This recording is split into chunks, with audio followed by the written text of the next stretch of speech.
Yeah, waiting, we're waiting, we're Eh, waiting. it looks like we're live. Yeah. Yeah, yeah, I'm seeing it playing on my end. Yeah.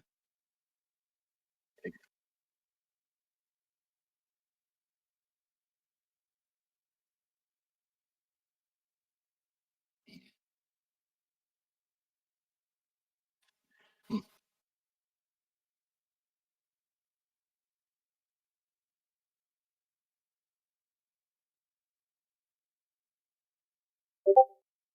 All right. Can't hear. Uh, the, okay, so real quick, they can't hear Roger at all, and our voices are echoey already. Yeah, Yes. Well, I mean, this is like the 15th time that we've been stuck in this echoey voice filter yeah. thing. Uh, Hmm. Yeah, don't worry. Roger will quickly fix things up. well, fix on. Yeah, actually hearing people hear Roger. Yeah. As for the other thing, it's unsolvable, I guess. Well, probably until somehow Roger manages to get Discord to properly work on his PC. All right, He's try going to struggle. again. I'll reset the audio. Well, try two to start. We are live, I guess. Can hear you now in the live stream. Yep. All right, that's Yep. good. Had je een Windows-update? Well, what? Heb je een Windows-update gehad? Nee. Yep, and we sound better now. All right. Yep. Hey, For now, that's For a good. while. Reset again. Yeah, Yeah. so at least Luke aren't here today. Well, Luke is showing up in the chat for a cameo, but not on the stream. Luke is Yeah, in now you Brighton can with his pop- parents, and Elise has an event at the church. He's only there until 20 past, and then he's off to have a meal. How dare she? What can possibly more I important than hanging out with us, talking about blue hedgehogs and winning Getting races. run over. Yeah. and winning races? Yeah, we're Win- getting to the big episode. That the song was all Yeah, about. we're finally covering the episode. That is the origins of the classic "Just Win the Race" YTPMV. The classic. Wait. Yeah, so thanks for drawing the thumbnail, Melty. Anything to say about it? I don't know. I guess I'm just a bit mixed on it. It's like, I mean, it's fine. Maybe it's because I was on a bit of a time crunch where I worked on it like much later than normally, but I think the fact that then like no one claimed the thumbnail for quite a while. I was like, okay, I do it, and then okay, got 2 days. Shit. No, I mean, yeah, I mean, I get the basic idea. It's mostly racing themed, and then I got lazy with the background where I just used a screenshot of the Robotnik Land episode. Although I did get to do a bit of Photoshop editing, where I got to make the background look like much longer than what it does in the actual episode. But yeah, I mean, decent Very stuff. similar. Yeah, decent stuff, racing themed. And of course, with the robot racers, I definitely had to do the one with the green one. 'Cause I always found that one amusing because it's just a trash can on wheels. Fitting No, for that's Melty. true. Your Moto kindred X, I spirit. believe, or X Moto, I think is his name. Oh yeah, I think that's it. Yeah. Xmoto and Scorpion going after Sonic, who's in the roller coaster car instead of the one that he actually drives. 'Cause I think that's most because I just got lazy. It's like, I need something simple. So okay, let's go with the one for the Robotnik Land one. Yeah, we're really in a rushed episode. I'm horribly prepared as well today, so it's gonna be fun. Yay! Luke says Robotic Land DLC for Crossworlds. I agree. For Sonic and Racing, Yeah. If only Sega wasn't extremely prejudiced against their, official Sonic media from the 90s. But yeah, Lucas and Brian, he sent us a bunch of photos to see. So he got a wacky Ah, merchandise yeah. for Daleks and Doctor Who's, which I did not get proper pictures of because I was in a hurry. Sorry, Luke. I hope you could kind of see Yeah. what's going on. Toy museum even. So he's having a good time. And how are you guys doing, Melty? You have anything exciting happening to you? Well, last week I was at Midwest Toys and Comics Fest, which I'm pretty sure I already supplied you guys with like photos of that. So yeah, that was nice. It was my second time doing that. It was in a different building, but still a lot close, but still like closer in my area. So that was really cool to see. Lots of booths. There was an interesting stall that was made specifically to show off props and costumes from various films and TV shows. Mostly a lot of horror stuff. Like, there's a lot of surprising ones. So, like, oh, we got like, there's like the snowman head from the Jack Frost horror films, or oh, here's the prosthetics from The Mean One. Yeah, that weird horror spoof of the Grinch. But aside from that, it also surprised me that they actually had props from Nightmare Before Christmas, where they had some of the Jack heads and one of the Zero puppets. So that was real cool. And so yeah, there's that and lots of stuff there. And then of course the main reason why I wanted to go was that because some Sonic voice actors were attending. So we got David Dreary and Brian Drummond and David Humphrey. So yeah, the picture's up there. So I got David Humphrey Scott Dreer. I got him to sign one of the Sonic Universe comics compilations because, like, yeah, I do like Knuckles and whatnot, and yeah, I think Scott Dreer was definitely my first Knuckles when I got into the Sonic games with Sonic Heroes because, like, I never talked about it much, but yeah, Knuckles is definitely one of my favorite Sonic characters for, like, oh yeah, tough guy, but, can be lonely on Guardian of the Emerald on Angel Island, has some cool moments, yada yada. I think the reason why I don't talk about it that much is, just like with every other Sonic character, Sega always struggles to find a good balance on how to handle them, because they always tend to lean too far in one aspect of his character and yada yada. So I mostly went for Scott Dreary, very nice guy, and there was something else I wanted to show, but I decided not to because it just didn't feel right with Luke and Elise being gone. So yeah, that's something to save for next time with my little surprise. Dun dun dun. Oh, looking Yeah, forward to that. Looking forward to it.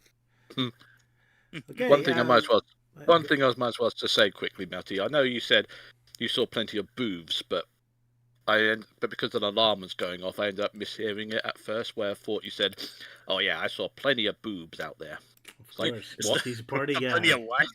Oh, when I said booths. Yeah, like, Yeah. booths for selling stuff, not boobs. No, I didn't go to it. This is not a strip club, Ewan. I know. It's just the fact, like, I misheard it at first because there was an alarm going on outside, being very loud, so I misheard it at first. Awkward.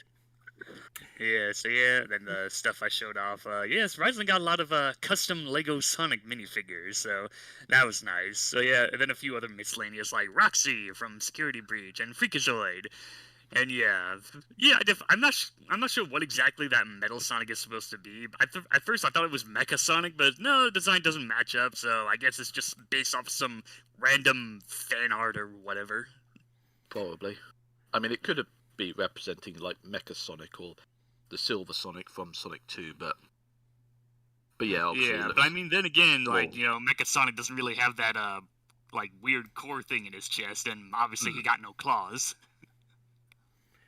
Yeah, who knows what they're doing. Sonic, can you tell us what you've been doing while I cut out the audio? Nobody can hear you while I'm fixing the audio again. Okay.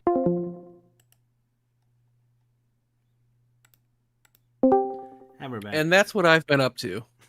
Thank you. Such incredible storytelling. They'll never hear that. Not in a million years. So I also went to a convention. Hold on, I actually do have one more picture to post. All right. I'm waiting. But yeah, almost immediately upon entering the building, I spotted a Sonya the Hedgehog cosplayer. And I just kind of blew my mind, so I walked right up to her and said, "Hey, can I get a picture of you?" And she looks at me and says, "Only if I can get a picture of you," because apparently she was a big fan of Bob from Tekken. And so yeah, we traded pictures, and that was it. And so I was cosplaying as Bob from Tekken, and I met Patrick Seitz, the voice of Bob from Tekken. It was great. He looked at me and just immediately said, "Let me guess, huge Blaze Blue fan?" and then he laughed and started complimenting me profusely on my cosplay. Pretty spot on. Yeah. Yeah, I remember when I met Scott Jerry. It's like, hey, Knuckles hand, yeah, yeah. And yeah, he also gave me like this little he was like handing out these mini 3D printed Master Emeralds when he was doing his booth segment. Nice. Yeah, oh yeah, Scott's just a very nice guy. Yeah.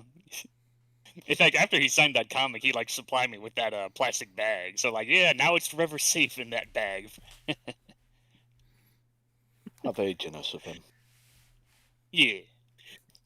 Yeah, there was part of me that wanted to, when I approached Patrick Seitz, say, "Hey, it's everyone's least favorite Sonic character." Ouch. Ah. Oh yeah, Zavok. Yeah. He's Zavok. Yeah. Honestly, I think the only thing I probably remember Patrick Seitz more is let's see, I'm trying to remember because I think he voices a Pac-Man character. A Pac-Man character from the TV show. Yeah. No, not the TV show. It's oh, what is it? Okay, yeah, okay, that's what I Pinky? thought. So in Pac-Man World 2 Repack, there's a secret boss fight against Talkman, and in the first remake, it was just a bunch of rambling gibberish because that's what they're going for. So in the sequel, they did full-on voice acting. So with Talkman, they got Patrick Seitz to voice the character, and yeah, it's definitely it's definitely quite different from the OG Talkman from Pac-Man World. But even so, I kind of dig this one. It fits with the design and how he gives him more of a real gruff, tough guy voice, like, "Oh, Pac-Man, put on your dukes." Yeah, that kind of voice. How fitting for the series. Sorry, this So, caught me I- off guard because I'm not expecting such a voice from Pac-Man. Sorry, go ahead. Well, Talkman. Yeah. Pac-Man, yeah, I know, but there's a character Yeah. from Pac-Man. Sorry.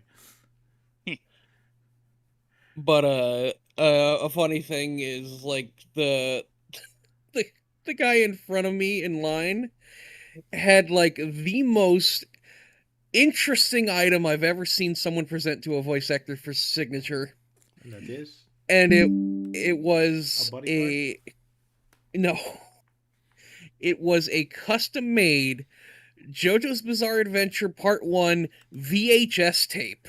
oh, Wow. oh, that's a classic.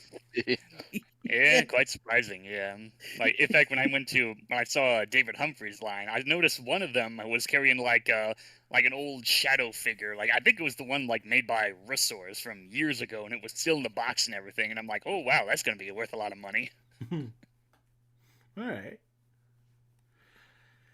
Well, that's a treasure. That's where you go for 2 cons for to find all those treasures, huh? Yeah, it's because the one that I went to, there's definitely like depending on which item you're in the market for, there's a good chance you might find it for a good price. Because I definitely found some good things here and there. Like I found surprisingly a Sonic figure comic bundle back when they used to do that with Archie Sonic. So like, hey, I mean it has Sonic Universe issue 75. That's one of the issues I'm missing in my collection. So hey, like $50 or so. Yeah, I mean it's a hell of a lot cheaper than trying to find it on eBay and whatnot with those damn Sonic scalpers. Nah.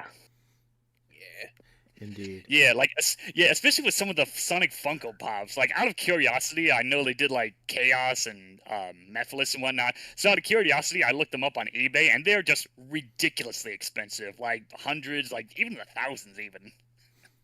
All right. Ewan, how was your day? Your weeks. By comparison to those two, uneventful. No 'Cause cons I've got for nothing you? really much to report. Just plodding through life as usual. No conventions happening until late May. Alrighty, that's something. Yeah, if only it weren't for them damn tariffs. Yeah, then he'd have something to do. I guess so. Yeah, it's Well, like sending you your long overdue Neo Metal Sonic figure, so then you can finally display it proudly amongst everything else. Like, Yeah, if I have finally, space on my after shelf, that 84 is. finally, after 84 years, I finally have Neo Metal Sonic pride a place in my collection. And I don't know why I'm speaking with this sort of accent. you start to sound Yeah. like Rita Repulsa. 10,000 years, Yeah. I finally got my Metal Sonic. Yeah, well, if it makes you happy, I still haven't seen like a new Metal Sonic figure anywhere out in the wild, and I'm sure as hell not going to get it off of eBay with how they've jacked up the prices on that. Mm. It's not gonna get any cheaper Yeah. in this crazy Well, world. at least you got Tikal. Yeah, before, I like, got pretty Ralph lucky in managed- finding Yeah. Yeah, I got pretty lucky in finding a Tikal figure at Target one day. You gotta get a trip, a super trip. Maybe, but we'll see. If it ever pops up in the UK, maybe. We'll see. Anyway, new stuff. I guess it was a new Tills tube about T'Chao. Anyone particularly have something to say about it? Was it super Yeah. exciting? Oh yes, the one Tales Tube episode where Cream's voice direction is just all over the place. Yeah, didn't sound very good. A little reading the script a bit too much. Yeah. Yeah, it sounded more like she was practicing the lines rather than like doing a proper read through. I guess so. Maybe after that, she was like, "Okay, I'm ready to do the voices." Like, no, we're done. It's like, oh, she thought it was just a rough speak through, but then realised it was the actual thing. It's like, oh, I'm giving my worst performance ever with this character. Yeah, and people complained about the Sonic X version of Cream. Yeah, meanwhile I'm like, bitch please, we got this to deal with now. That's not very nice of you to say. Hey, I've suffered through the 2000s, so excuse me if I may come off as a bit, bitter at times. Well, yeah, my bitter start triggering at times, sure, yeah. Anyway, apparently other news, Sega is reviving old IPs again, they say. I mean, they say that all the time, so I'm getting a little numb to it. But I was kind of interested to see the lineup of titles they're planning to do something with, since it includes Sega Gaga, Dynamite Cop, and even Rent-A-Hero. So, I mean, the fact that they're doing something with Streets of Rage and Outrun and all that is obvious. Like, yeah, sure, of course, another the Sega Genesis game ports again. But some of these games on the list never had a proper English translation, so that's way more interesting if they're going to do something about that. So, looking forward to what this means. I have no idea what this is. Maybe it means we'll finally get an official English translation of Sega Gaga. Yeah, that would be cool. I have no idea what else they're planning on doing. But yeah, Sega has something cooking apparently, so that's good. Although we haven't heard about the Jet Set Radio and Crazy Taxi game they had in development, so I'm not sure what's going on with Sega. Poor Roger. I'm not getting my hopes up too high, but still, interesting bit of news, I suppose. Yeah. And meanwhile, poor Crash Bandicoot is still dead, despite his 30th anniversary coming up this year. Yeah, that's odd. I mean, Crash 4 did decently, didn't it? Yeah, I mean, yeah, it did fine, but, knowing Activision, they were expecting, like, a ridiculous amount of sales. Like, no, we need, like, 1,200 million copies sold, and, like, anything lower than that, no, it's a lost cause. And then, of course, yeah, Crash Team Rumble came in when they tried to jump in on the whole live service trend, and that died out in less than a year. And that is one of the many reasons why I'm very anti-live service games. They went and killed the Crash Bandicoot franchise. Indeed. I need to reset the audio again, just a moment.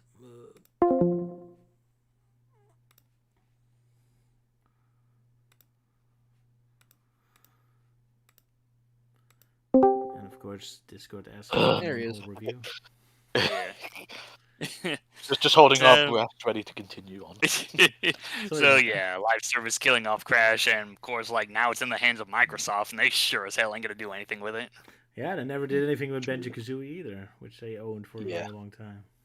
Yeah, it's just another one of those many cases of pulling up that one meme from Smiling Friends, where they're just all like, "It's my IP to sit on and do nothing with." Indeed. Right, let me quickly check the chat if there's something I need to talk about. And then we can move on, I think. What just happened? I just reset the audio. Oh, sorry, Luke. Luke is gone, and he can't see what we've done with his audio. Well, enjoy your dinner, Luke. Bye-bye. Yep, hopefully it's a magnificent audio piece that will satisfy our lovely ears. Yes, we'll see. Right, which episode do we begin with?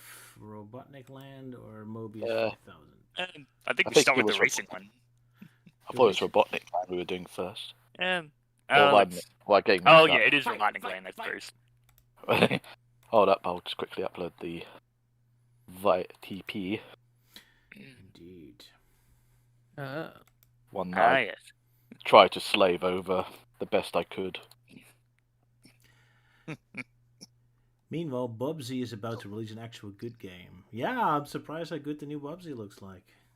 Yeah, oh yeah, we're slowly reaching the release date for Bubsy 4D. I'm actually looking forward to it. It looks pretty decent. Hmm. It's Yeah, nice it to have a definitely 3D looks like platform that actually contains 3D platforming looking at Sonic. Yeah, I remember people were already like being all the rage about this game announcement. It's like, oh wow, this is a better Sonic game than Sonic itself, and I'm like, dude, the game hasn't come out yet. You're jumping the gun way too early there. The fact you can actually move around properly is already a miracle. Like Sonic is so stiff in his latest games, it drives me insane.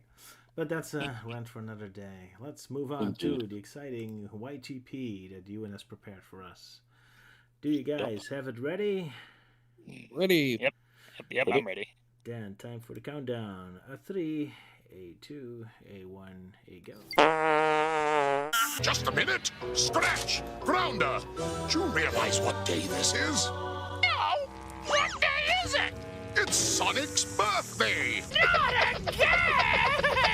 Yes! Yes!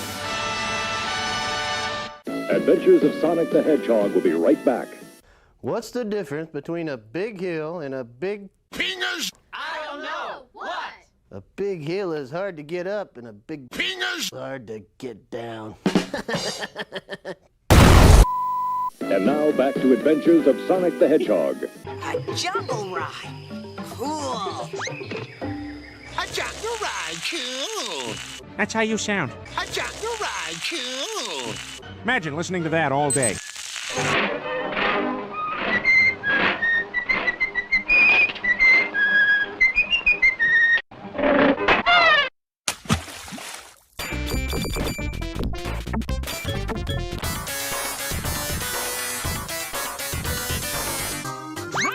Oh? Burner's on!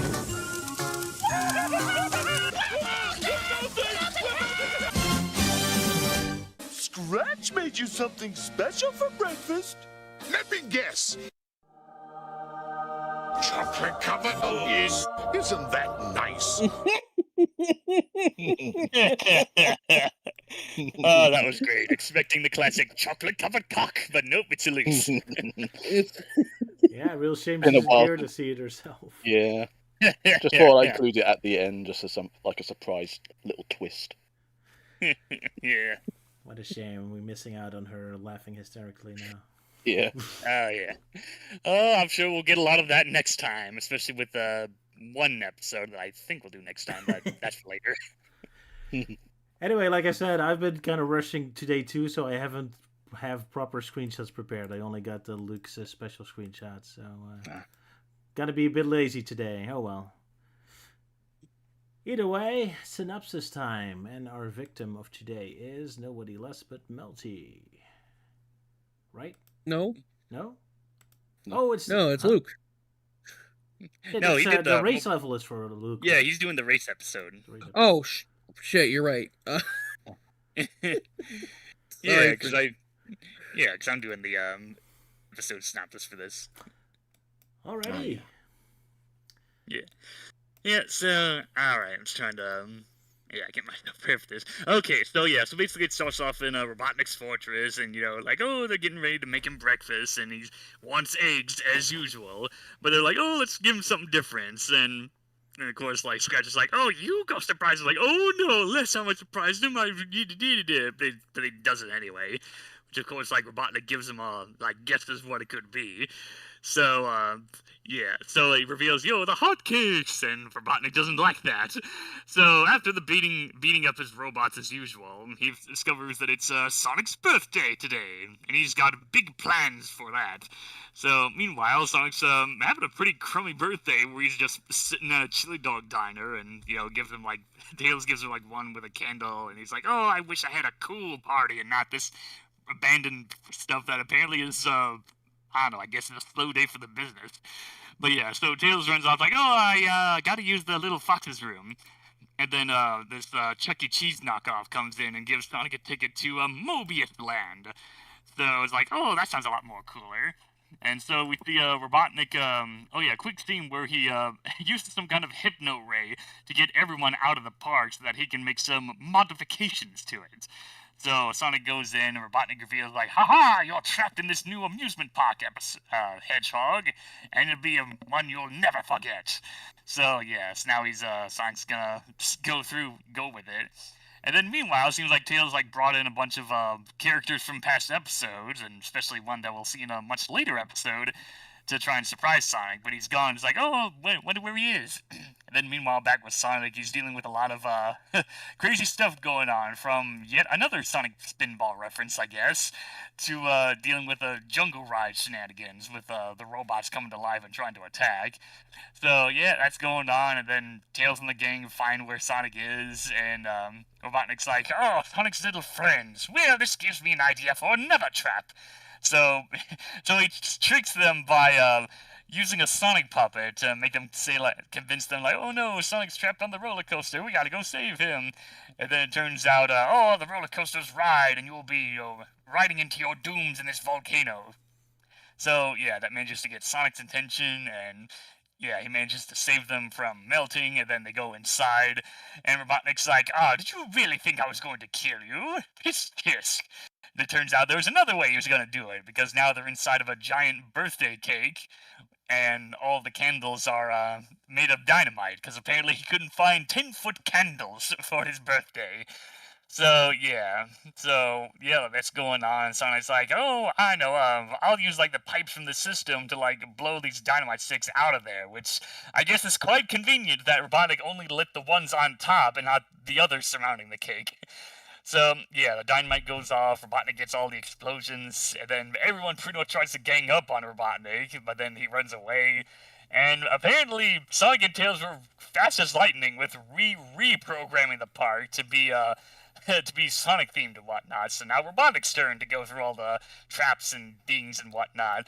So basically, it's half going through the same traps that Sonic has gone through, and the other half is just the animators who are clearly big fans of Bimbo's Initiation from the Betty Boop cartoon.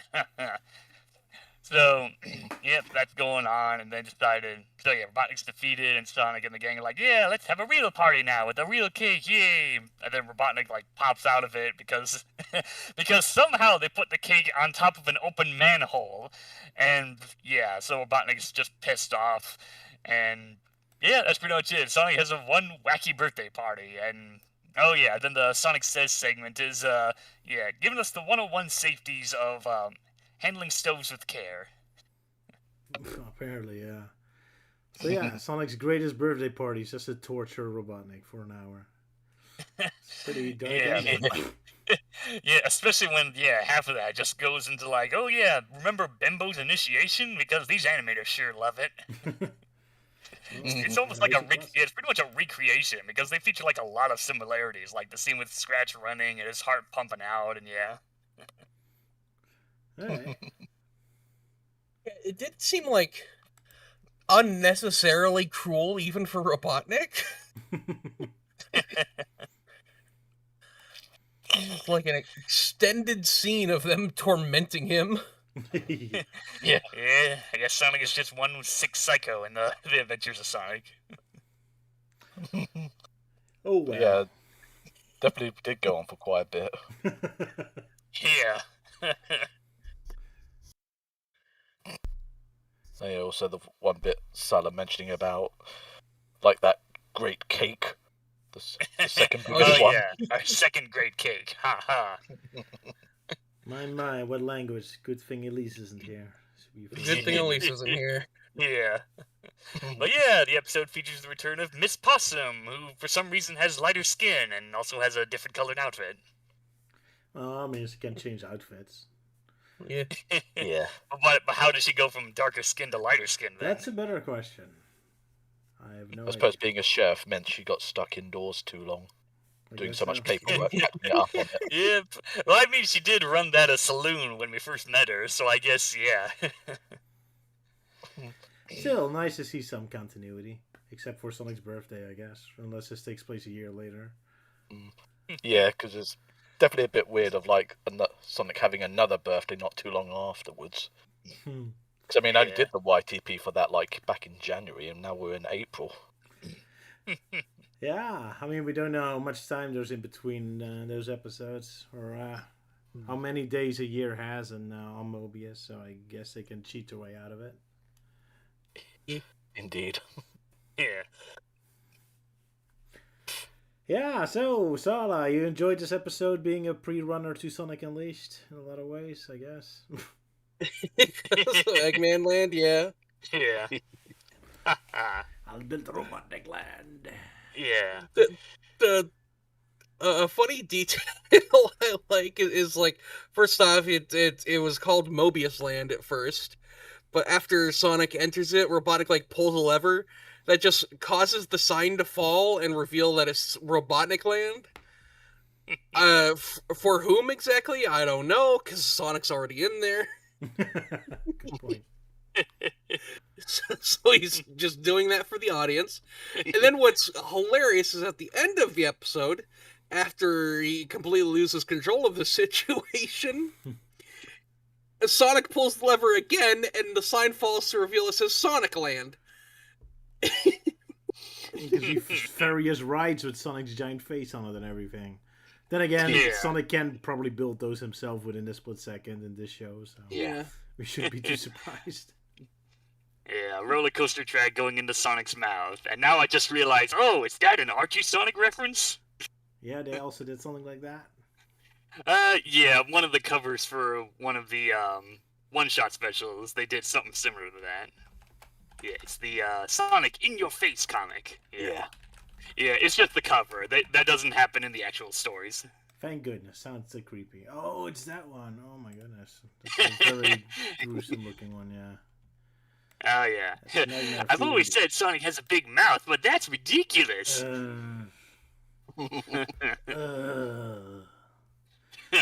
Yeah, this episode was before that, since Sonic and Knuckles are already out. Well, I don't think Sonic and Knuckles was released when this episode aired. Okay, so I guess Adventures of Sonic did first, yeah. Sorry, Archie. Sonic Archie fan artists just love this episode so much they thought we have to do this again. Yeah.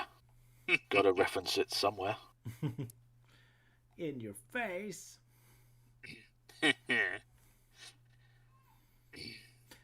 Oh well, I'm sure there's several fetishists that love something like that going into someone's mouth. Yep.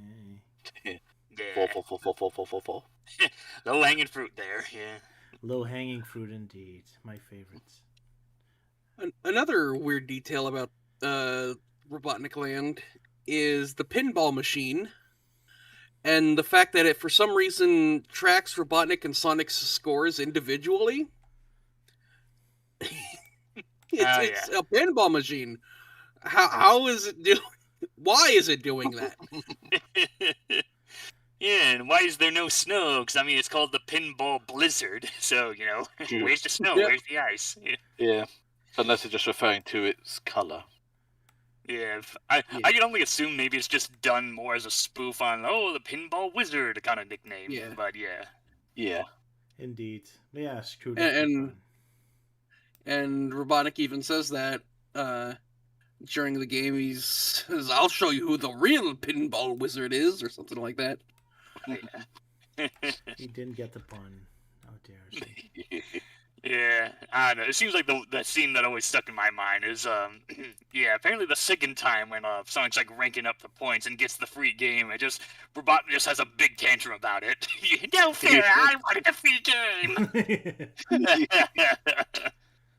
Surprised there was no YouTube poop about that. I want a free game when he gets like a crummy game nobody likes. I mean, I've seen a few people use that source for like different bits. Like, I guess the one that comes to my mind is, no fair, I wanted eggs.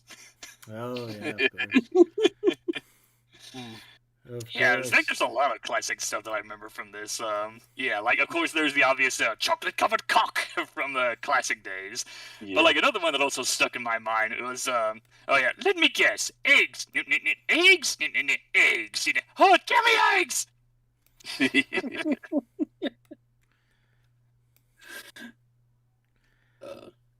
Did really want to use that one shot of Robotnik, like, foaming at the mouth when he realised Sonic got the free game. It's like before falling to the ground. That shot, that was like a funny moment. That of like, it's like he's having a heart attack.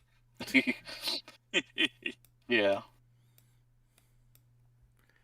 But oh well. You did well, Ewan. It was amusing. We had a good chuckle. And you made us a beautiful chocolate Elise. What more do we want? That we can all enjoy.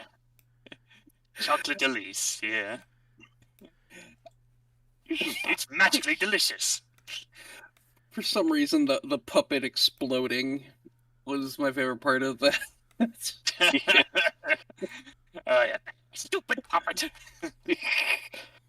Like, how much force was Robotnik using just to smash that puppet?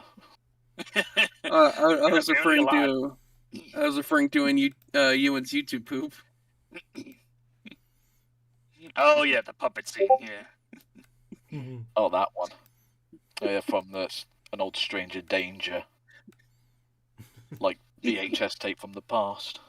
So it was American, and I was only made aware of it from Chad Tronic, who reacted to it, and I thought, do you know what, if I can find it with like that whole thing intact, then I can probably just tweak it about a bit, and by tweaking, just replace pill with pingus.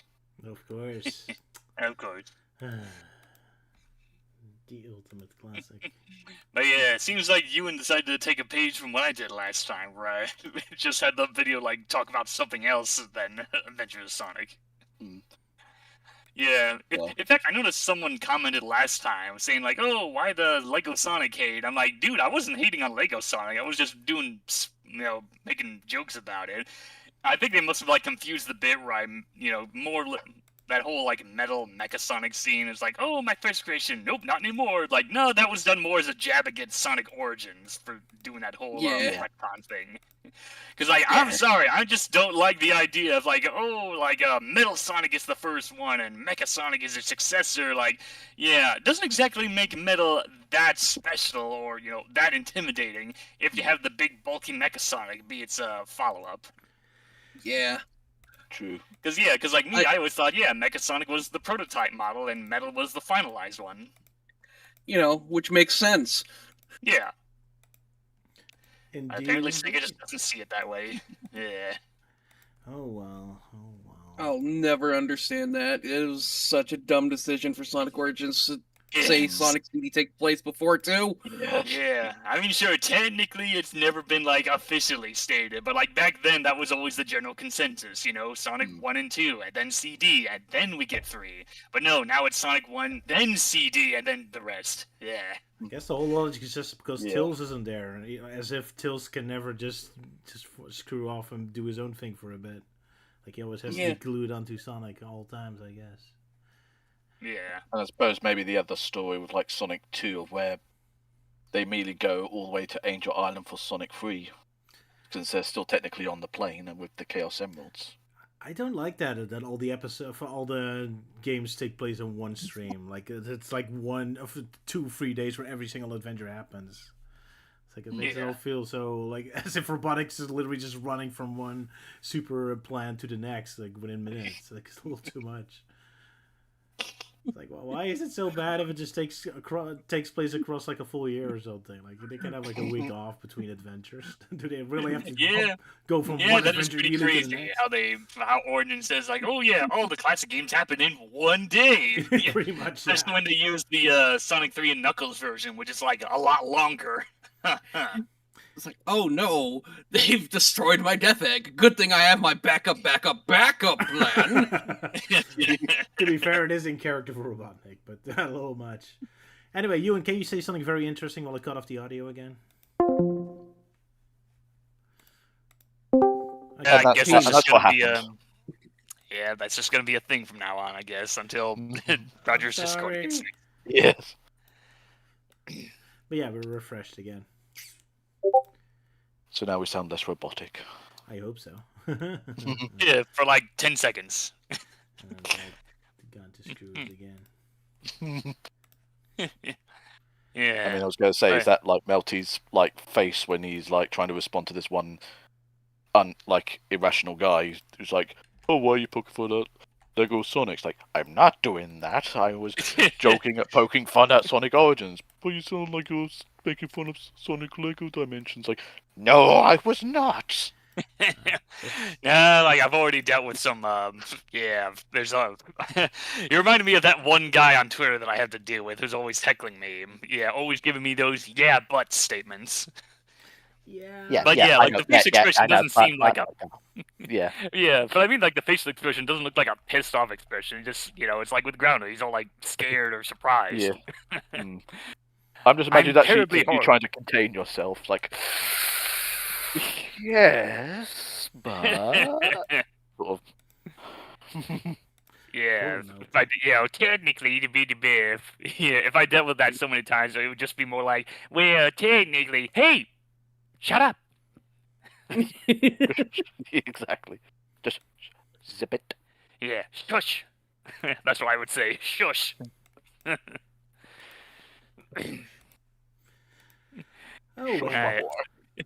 So yeah, how about all the familiar faces that we see in this episode, with Tails bringing them on to try and surprise Sonic? Yeah, it was nice to see some continuity. Yeah. Yeah. Provided, Although we weird can thing actually about it remember. is that like the episodes that came out, like the dog character, like apparently he shows up in the next episode. Although his proper introduction was actually the 4-part Chaos Emerald story, which we'll eventually get to. Yeah. So yeah, weird out of order continuity, which is kind of funny because in the Shout Factory Volume 3 DVD they rearranged the episode. So okay, now it's it has the Chaos Emerald thing, and then everything else happens. So there's a little more continuity there. But that was always a thing, right? Back in the 90s, where they never really had that much control on which episode gets aired when. That's why most TV shows didn't even bother with continuity, because they knew it was gonna go all over the place. Because that was a thing back then where they had like production numbers, but they didn't really air them in order. It was just whatever they felt like putting out, or which was completed more. Yeah, because I mean, before Channel 4 moved on to SatEM Sonic, they decided to like show off the quest for the Chaos Emerald like 4-parter beforehand, just to make it feel like a final send-off for Adventures of Sonic before they moved on. And then catching me off guard the next time I was tuned in, expecting another adventure of Sonic, like cheerful goofiness, and then suddenly went all sort of dark, sinister sort of moments. I'm like, what's going on? Yeah. Poor Chaljuan. But I thought they were playing them both at the same time. I remember here in the Netherlands, a film net, that we had both Sonics at the same time. And weirdly enough, I had never had an issue with that. Yeah, strangely enough, the only Sonic show I saw back then on TV was Adventures of Sonic, back when Toon Disney acquired the rights. Yeah, for some reason I never saw SatAM or Underground showing up on any TV channels. I only know them through home media releases. Alright. Yeah. Of course, then again, I know like SatAM Sonic has had a bit of history with struggling to find air times. Like I remember in the behind the scenes video with Ben Hurst, he talked about how the weekends were always a struggle because they would like sometimes they had to deal with the Power Rangers, or sometimes they had to deal with sports shows and other things that were getting in the way. That's no good. Let's put more Sonic-y emphasis into it. That's no good. I'm sorry, my bad voice actor. Yeah. And I'm a terrible artist because I probably get Ewan wrong. Oh well, sorry, Ewan. Yeah, I'm not complaining much. Because I'm pretty much used to how you draw. Yeah, it's like, well, it's not perfect, but that's Roger for you. Yeah. It's not perfect, but I bet it's hilarious. There we go. Yeah. That's as good as it's gonna get. Yeah. Yeah. Because at least Roger, like compensates with humor with his pictures. Yeah. Yeah, I mean, sure, the art style and the animation and yada yada, but I'm like, hey, there's always a plus side. At least Roger never uses AI art. Or do I? Dun dun dun. I did use AI voices in that Sonic Adventure Frontiers video. Oh, yeah. It was kind of the point to make it deliberately robotic. Yeah, though I guess I'm not a perfect snowflake either. I remember I did use, like, AI voices for, like, a few of my own comic dubs, and that was mostly just back in the day when I thought, okay, AI voice, that's just be, like, a fad, and then it'll die out for a while, but no, it's sadly still around, so yeah, these days I've definitely gone more anti-AI voices and art. Like, Especially with DeviantArt and how that place has just become a dumping ground for rubbish AI art. Like, oh yeah, here's a picture of Sonic and this other character. Now let's post like 12,000 versions of that exact same idea. That really annoys me. Yeah, when I'm just kind of checking the gallery in general, and there's like 10,000 times the same picture. Yeah, it's one of the many reasons why I definitely want to feel like leaving DeviantArt and go somewhere else. And before anybody says it, no, turning on suppress AI doesn't fix the problem. Because, you know, like, there's always going to be some idiot that doesn't label it as AI. Or when you go to the favorites, you know, like, oh, this guy favorited a pig. Okay, I wonder what else he likes. And then you go to his favorites, and it's just flooded with AI pics. Yeah, suppress AI my ass. It's hard to get a grip on it. Oh well. Yeah, anything else about this episode? Yeah, it's I mean, it's interesting seeing Robotnik in those bathrobes again. It feels like it's been forever since we last saw him in that.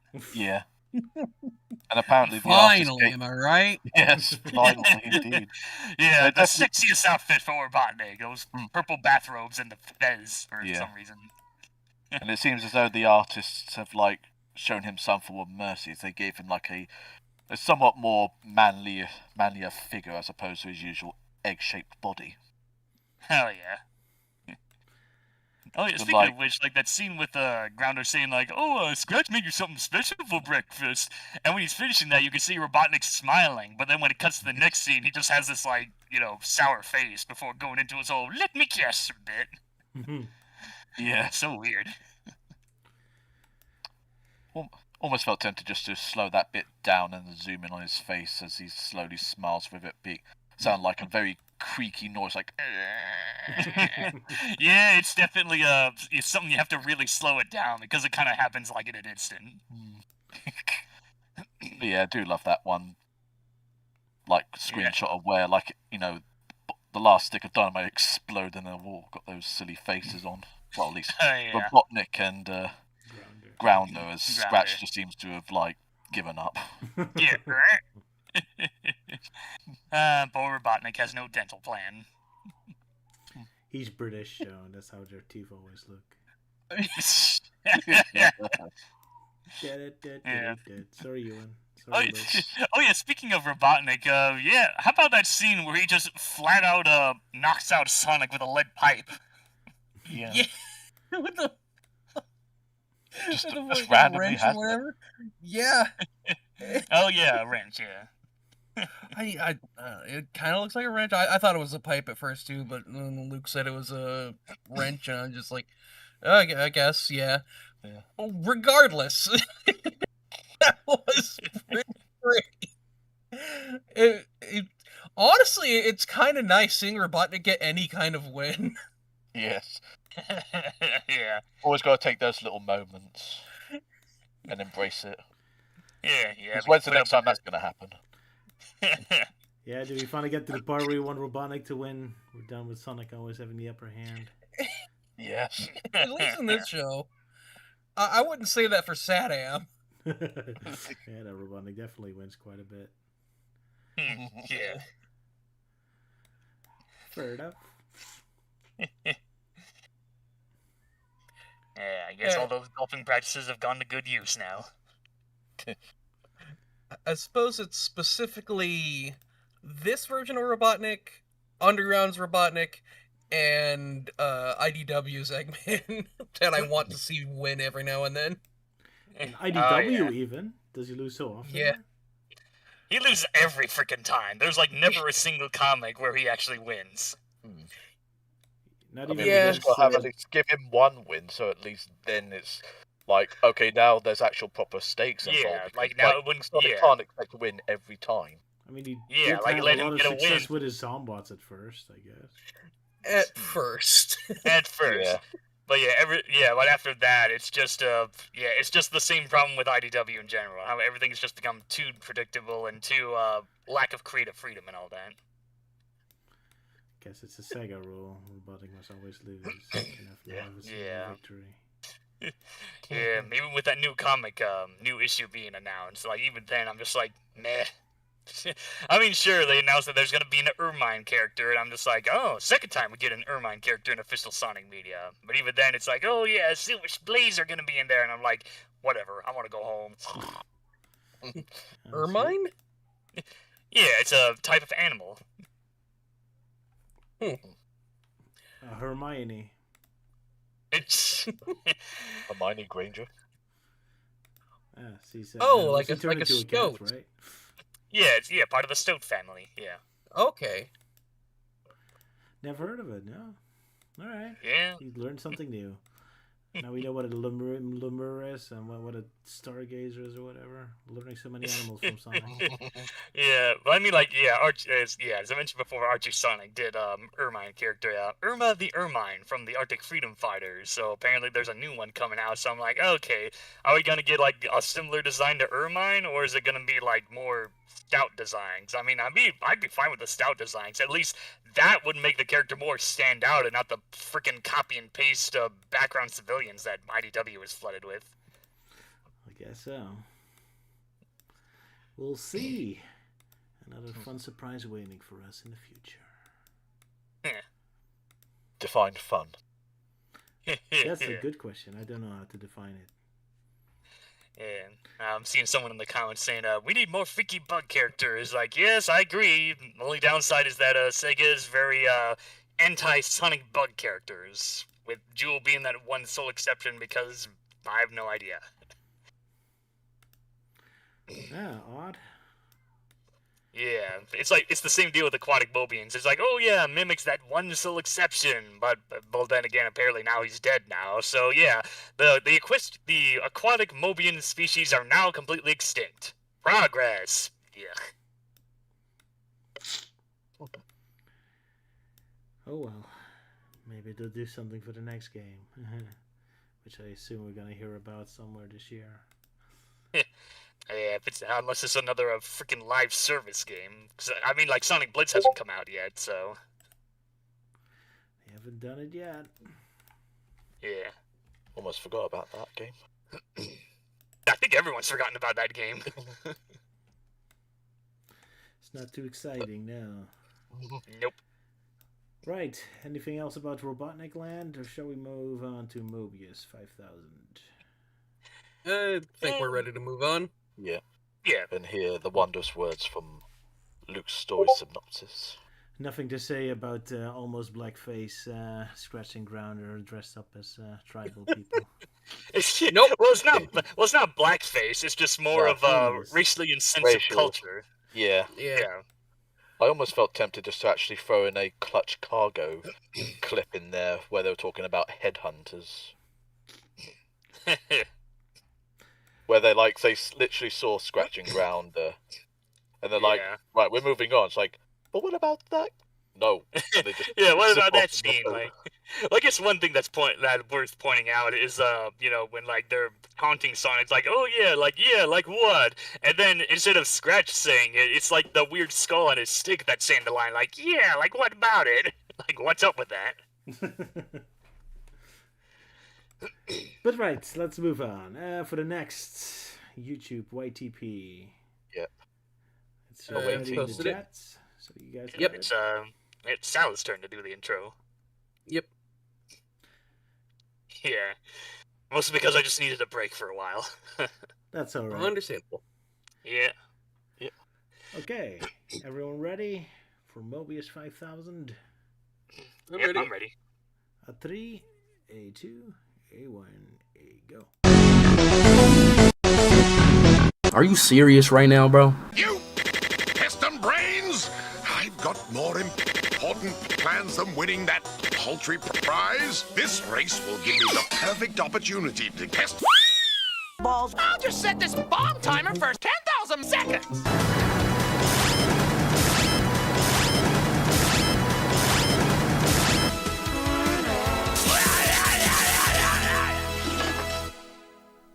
Terrific! Hey, Sonic's the name. Speed's my game. What? Roger. Sonic!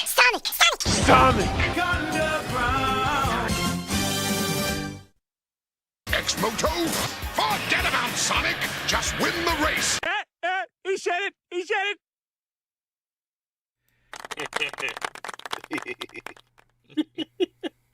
Yeah. You piss. Yeah, we're gonna make a lot of references to that classic video. Yeah, it just has a nice beat to it. Yeah. Indeed, it does. Yeah. So, second video in a row of Roger popping up. Yeah. Oh, yeah. gotta put a running gag every single time they say Roger. Yep. Naturally. I had asked Roger really late last night for some PNGs of him, and thankfully I was able to find audio of him going, huh, and ah. Always useful. Yeah, you did nicely. Well done. Yeah. For just for the record, the huh I had to steal from one of Ewan's YouTube poops. Because I didn't know what the source was, and for the you getting hit, I had to quickly browse through some of your recent videos, and thankfully, in IMP 49, you actually just get hit on the head. Perfect. Yeah. I'm like, oh yeah, excellent. How convenient. Lucky there wasn't a lot of background noise then going on. It's usually a lot of background music. Yeah, worked out nicely. Good job. Thank you. Indeed. Alrighty, you guys got to Ewan's synopsis? Well, Luke's synopsis. Luke's synopsis, sorry. What did I say? You said Ewan's. Sorry, Ewan. I don't know what my I'm not synopsising these episodes. Thank Though goodness. I mean, yeah, indeed. So I'll be looking forward to seeing you suffer. Anyway. Right. Next time, Ewan's just going to describe an episode in extreme detail. Exactly. Oh my, longer than the actual episode itself. Let me describe every visual you see on screen. We can own. I shall make it a personal challenge if that comes to be. Looking forward to it. All right, everyone got Luke's synopsis? Yep. So you can listen along? Yep. It's pinned. Yeah, I've had it pinned. Yeah. Okay, there it is. Yeah, the one that Salah re-uploaded. Yeah. All right, then I'm going to play it in a 3, a 2, a 1, a go. The Adventures of Sonic the Hedgehog, the Mobius 5000, narrated by Luke Hooley. It is the day of the big Mobius 5000 car race presented by Andy Pandatelli. Robotnik is watching the race with a track all over Mobius, eating his spaghetti with no sauce on it. The monster. Whoever wins the race gets the grand prize of 10,000 Mobiums. Scratch decides to race Grounder around the room with him in his little car and Grounder using himself. It resulted in them crashing into Robotnik, spoiling his spaghetti dinner. Robotnik puts a piston into his mouth so he can spit it out. He calls them piss brains. No, sorry, piston brains. Robotnik doesn't care about the money and wants to use the race to destroy Sonic. And this time he is going to use professionals instead of his dumbbots. He wants to deliver a message to the Porcupine Orphanage. They leave by falling on an engine and crash through the door. Robotnik thinks that he would be better off with a vacuum cleaner and a toaster for assistance. Meanwhile, at a bar, a hippo challenges Tails to a game of pool. Mike from Monsters Inc. is also there for some reason. Hippo Man tries to cheat using a magnetic cue ball. As he tries to sink a ball, a blue ball comes out of nowhere to stop it. Also, you don't sink the 8-ball first. Tails, using his smarts, predicts where every ball he hits goes into which pocket. The hippo thinks that's impossible, but he does it anyway, sinking every ball, winning the game. Tails gets a plate of chili dogs presented by the female waitress from a previous episode. Sonic appears as he was the blue ball the whole time. The hippo calls them out for cheating, but as they somehow know he was using a magnetic cue ball to cheat, they were fine with it as he knocked those balls in fair and square. As Sonic and Tails enjoy their hot dogs, they are approached by the owner of the Porcupine Orphanage. If she doesn't pay Dr. Robotnik 10,000 Nobiums by tomorrow, he is shutting down the orphanage. Sonic wants to help, but he doesn't know where to get the money. By coincidence, Andy Pandatelli is on TV reminding everyone about the race that is in 2 hours, and the exact prize money that is needed to save the orphanage. So Sonic and Tails decide to enter the race. They go to the coolest looking workshop ever to get someone to build them the fastest car in the world. There they meet eccentric scientist and mechanic Professor K9 Stein. Sonic wants K9 Stein to build them a fast car to win the race. The professor has some schematics for an all-terrain vehicle that would take a few months to build, but as he has the necessary parts, Sonic could build it in no time flat. So Sonic builds the car, which means this might be one of the earliest instances of Sonic being in a race car, way before all the Sonic racing games. It was finally time for the big race. Sonic and Tails are in their car with K9 Stein. The car can also drink oil by itself. K9 Stein says the car is so fast nothing can beat her. But Robotnik is secretly watching them and gets his own team of race bots to infiltrate the race.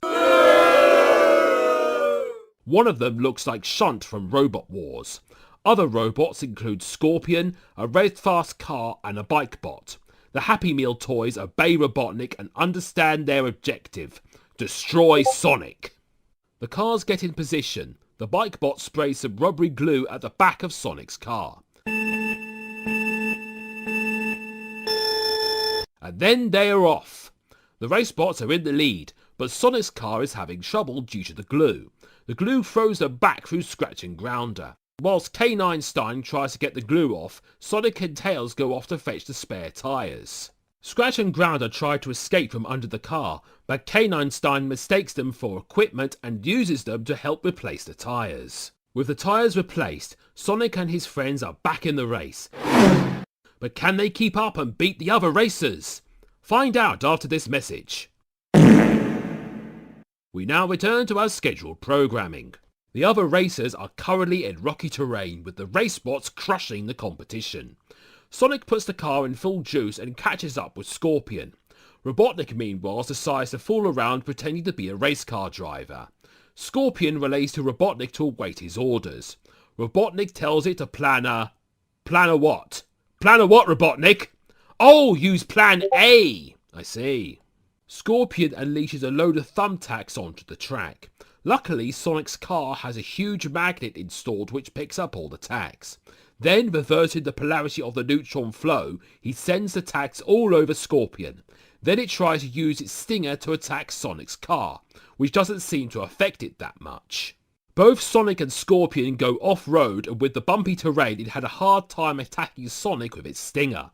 Then Scorpion runs into a telephone wire with its stinger, transporting it to 1985. Or not. Should have gone 88 miles per hour, mate. However, it caused a massive blackout at Robotnik's base, so he goes to find the backup generator, hoping not to run into any leftover rat traps. But as this scene doesn't have any sound effects, he had trouble avoiding one. Or he wants to randomly scream in the dark like I do. Meanwhile, they have arrived at the frozen polar region. To get over the ice, K9 Stein activates a chain to go around the tyres, but they are followed by Scraper. Robotnik orders it to perform Plan B. Scraper smashes the ice, creating huge cracks. Sonic puts the car in full juice, avoiding the cracks. But then a huge ice mountain shatters and huge chunks of ice fall onto the car, trapping them inside. This makes Robotnik celebrate by putting on a party hat. Or is that an ice cream cone? Scratch and Grounder watches the race bots speed off. They are terrified that if the race bots win, they'll be replaced, or worse, be turned into soup cans. Grounder comes up with the idea that if they help and free Sonic, they could capture him themselves and take the credit. This makes Scratch kiss his brother. But due to the cold weather, the beak got stuck on him. Sonic wants to cut his way out, but the ice would damage the car. Scratch and Grounder clear away the ice, asking if they ordered a frozen pizza. They speed off with the dumb bots covered in ice. Sonic tells Tails to take the wheel as he gets out of the car. He speeds by Scraper and then makes an ice sculpture of a fake sign that leads to a shortcut. Of course, Scraper falls for it by falling off a slope and crashes into the ice below. He gets back into the car with him and Tails strapping in. K9 Stein doesn't, as he wants to live dangerously. He speeds by the remaining race bots, taking the lead. Out of the ice region, they go to the chemical plant zone. You know, from Sonic 2. Scratch and Grounder go and take over a gas station as they know that Sonic will make a pit stop there. Posing as attendants, the Dombots offer to check the engine and give Sonic chili dogs. They plan to replace the engine with a bomb to blow the car up. But due to some stupid shenanigans, Grounder gets put in the car instead, leaving the bomb with Scratch. As Sonic's car drives off, Grounder becomes their new engine and then the bomb goes off, destroying the gas station. Robotnik watches the whole thing like the Queen Vic caught on fire again in EastEnders. Robotnik orders Speedo to drag race Sonic and cut him down to size, so the red car and Sonic race off together over the pipes. Speedo gets some spikes out of his wheels Ben-Hur style and punctures one of Sonic's front tyres. They land in a pool of dangerous chemicals that will dissolve the car. Sonic somehow makes the car spin itself that makes it go out of the chemical pool and over the pipes. The spinning car went straight through Speedo, cutting it in half in a very gruesome way. Robotnik contacts X-Moto and tells it to just win the race, just win the race, just win the race. They race off into the casino zone where Sonic gets trapped in heavy traffic. X-Moto got through by using suckers on its wheels. They pretty much seem to have lost, but Sonic knows where a star post is. Holy shit, they have something from the games! So they find it and get transported into the Sonic 2 Special Zone. They collect the blue rings and use it as a shortcut right to the finish line. X-Moto appears to be approaching the finish line, but Sonic appears from the Special Zone. Sonic overtakes X-Moto, so he uses a beam to zap Sonic. So Sonic jumps out of the car and jumps on X-Moto, hijacking it. He drives it over a big hill and makes it crash into a flattened mess. As the only car remaining, Sonic looks like he is going to win the race. However, Robotnik still has Plan Z. He turns up in a stupid-looking golf cart. He fires a cannon out of its nose, creating a huge wall blocking the finish line. Robotnik stands in front of the wall, telling the hedgehog he can't win the race. But then the little kids from the orphanage push the wall on top of Robotnik.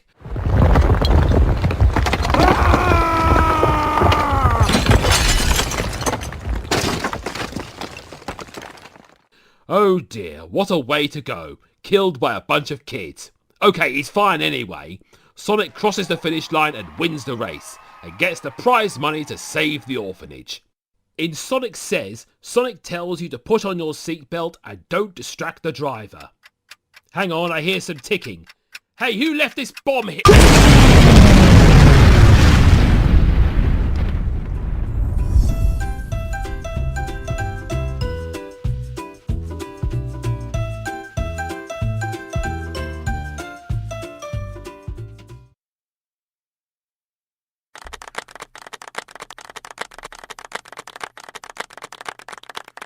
Well, Luke had fun with the sound effects.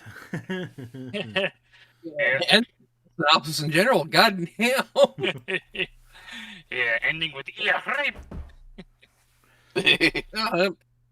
I'm thinking this is how we should have been doing synopsises the whole time. Yeah, shall we do it like that? At least makes it easier for you to prepare, I suppose. Yeah, and it makes takes out the awkwardness of finding the script or misreading your own words. Yeah, I don't know. Maybe we'll do that for whenever we feel like doing Sonic Boom or something. Because it is a lot of work, yeah, I guess. So Luke spent a lot of time editing this, that's clear. So yeah, applause for Luke indeed. He isn't here, but at least absolutely. Left the program. But another round of applause for him. And he got blown up by a random explosion for his trouble. Yeah. Ewan, why did you send him that explosion? I don't know, I just thought he needed to get to Brighton quicker. So kind of Grounder won that race because he's the one who got over the finish line first, since he was in the front of the car. Hell yeah. But don't tell Robotnik that. But yeah, with obviously what happened with Luke, I really almost felt tempted just to play this at the end. But he obviously had the music playing at the end, so I didn't want to drown that out. Poor Lukey. And he blew all the way to Brighton, where he's now eating some fabulous dinner, I suppose. Covered in like shredded clothes and soot. Indeed. Am I overdressed? What? Just Luke just turning up like to the place he's eating at, like all torn up and like sooty. He's like, "Am I overdressed?"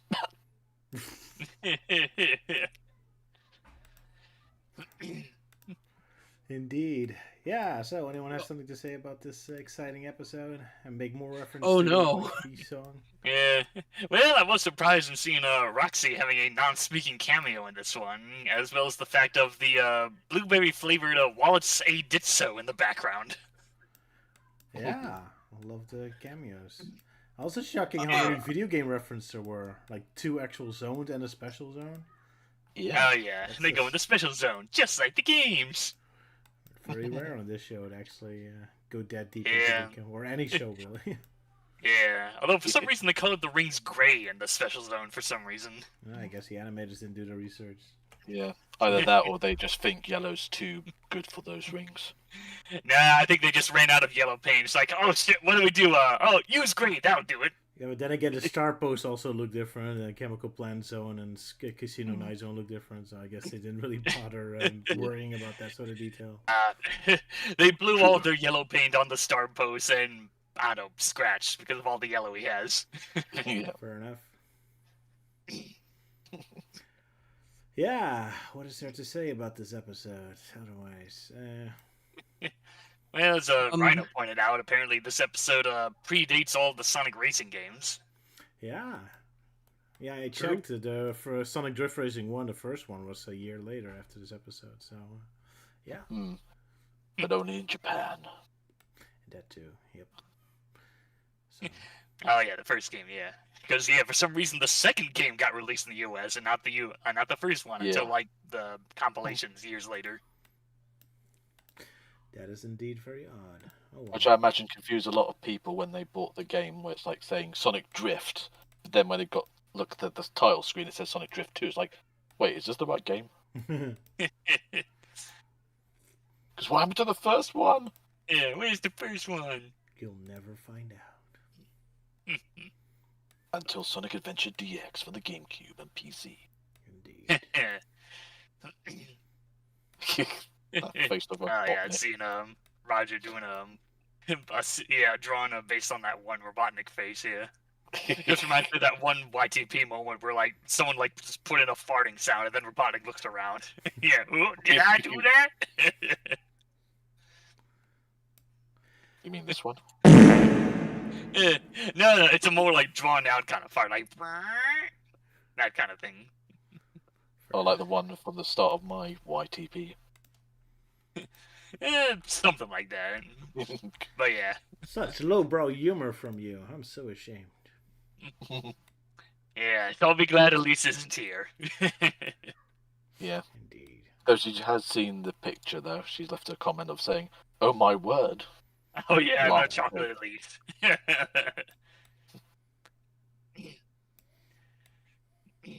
But yeah, so yeah, who's everyone's favorite racing bot in this episode? Like, obviously my favorite is the trash can on wheels. Yeah, X-Moto is definitely the funniest and coolest one, I think. Indeed. Yes, it's very funny design because it looks so pathetic, but it is the most successful one. At least it's getting Sonic into some serious trouble. Yeah. Yeah. But the Scorpion also looks pretty cool. Oh, yeah. Indeed.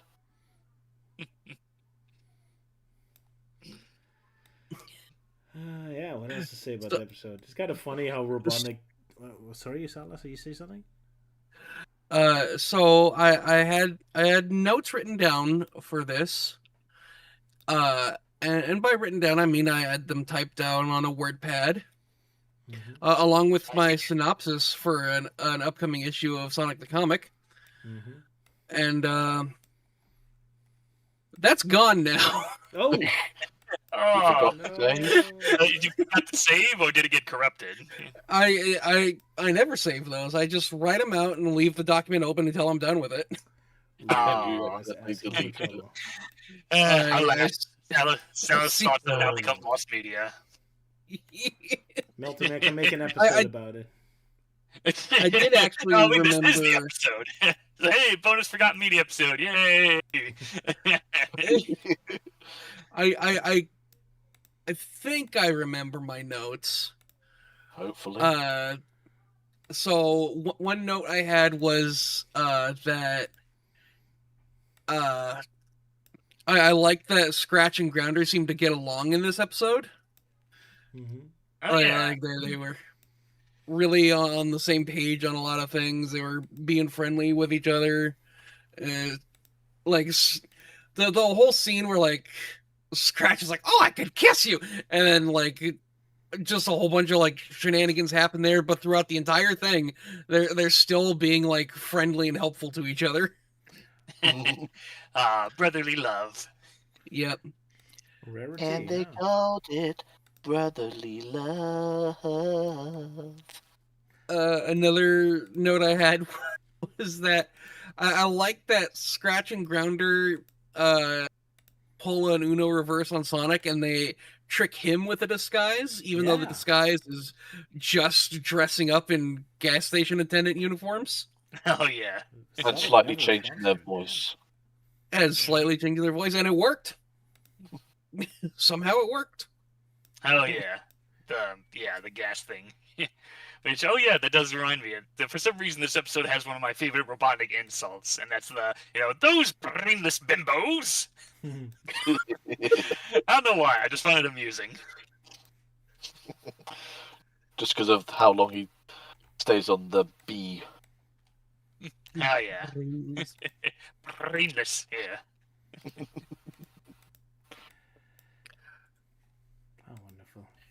I had one more note. What was it? God damn it. But it's horrifying And now that was turning. Grounder almost drowns in the toxic. Oh yeah. Pretty Poor gruesome Grounder. The toxic. Just had a bit of raising its just had a bit of a chuckle moment. Just because of like Salah just looking down, like all like lovingly at Melting Man. He's like, "Gah!" Oh yeah, and Salah turned into a shriveled up prune. Yeah. It's too horrifying. I guess one thing I at least thought about making a note about, I don't remember if I did, was I like the scene of Scratch and Grounder racing around Robotnik's fortress, and Scratch has like a little chicken car, and Grounder is just holding a steering wheel. Which is attached to his stomach. Yeah, he is the car. Yeah. That is funny, yeah. And all the while, Robotnik is just eating his spaghetti. Yeah, spaghetti. Maybe with I'm surprised you didn't throw in a CDI Hotel Mario reference there. Yeah, how Spaghetti. Yeah, spaghetti. Didn't think about it, I guess. Yeah, which is funny because in a past episode, Robotnik does say spaghetti. I was not at all paying it. I was not at all paying attention to Robotnik eating spaghetti. Yeah. Oh yeah. Speaking of Robotnik, the ending definitely has some weird continuity error going on. So like the kids push the ball on Robotnik and Sonic wins the race, yay! And then when it cuts to like another shot of the crowd, like the ball is completely gone, and then it pans up like, oh, Sonic has won the race and saved the orphanage. And then it cuts back, and then oh no, suddenly Waldo comes back. Yeah, that was weird. It just disappears, then comes back. That is indeed odd. Oh well, that's the show for you. Kind of cheap, but Yeah. so fun. Just kind of funny, like I'm imagining Robotnik drove all the way to the finishing line in that golf cart of his. Very egotistical of him to include his face on it. That's Like, right. this is my cart. And then it turns into Pinocchio when he fires it. No, that's true. Indeed. I also like the fact that Sonic, Robotnik just got Sonic to join the race with just like threatening an orphanage. Sonic doesn't even try to rescue the orphanage or something. Just like, no, we need the money. Like, Robotnik uses all the time to just get Sonic out of his way. Like, oh, I'm gonna take over this town. Give me 10,000 Mobiums. Okay, bye. It's funny because like, no matter who wins the race, Robotnik gets the money. That's true. It was going to be a win-win for him in the end. Like, you know, either he destroys the orphanage and destroys Sonic, or gets like 10,000 Mobiums. So, you know, either way, he still comes out with something. He gets the money and destroys the orphanage if one of his bots wins. True. And Aki can still destroy the orphanage. Why does he care? It's not like the law Yeah. goes after him. Yeah. I mean, at least he gets the 10,000 Mobiums as a constellation prize for trying. So he can use it on the medical bills for getting the wall crushed on him. Exactly. Yeah. If the healthcare is similar to that in America. Who knows? Yeah. But yeah. And for all you people who complain about why Sonic is in a car in these racing games, well, screw you. This episode did it first.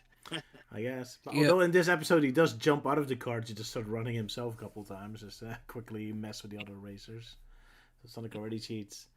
Anyway, speaking of medical stuff, I kind of liked the moment at the beginning when Professor Kanan, wasn't it? Kanan Stein? He's like shaving himself but wounding himself, but it's like instantly like plasters on his face, even though he didn't have the time to do it. So apparently his machine did it, because he made like a machine that shaves him.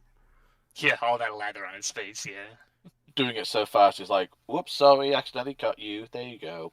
Yeah. But like band-aids automatically appear on his face, so I guess the machine did that. Oh, nice.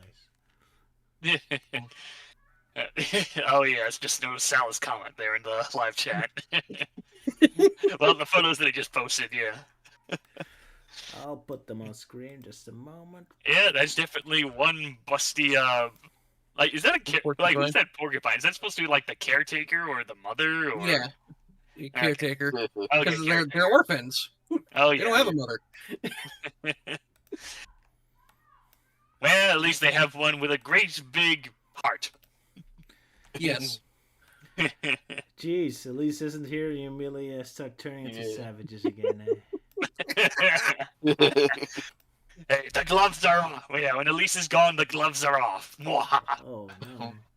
Until someone plays this. This is not a muse. Yep. There we go. Yep, our tradition. Yeah. Immediately the quality goes down to 2.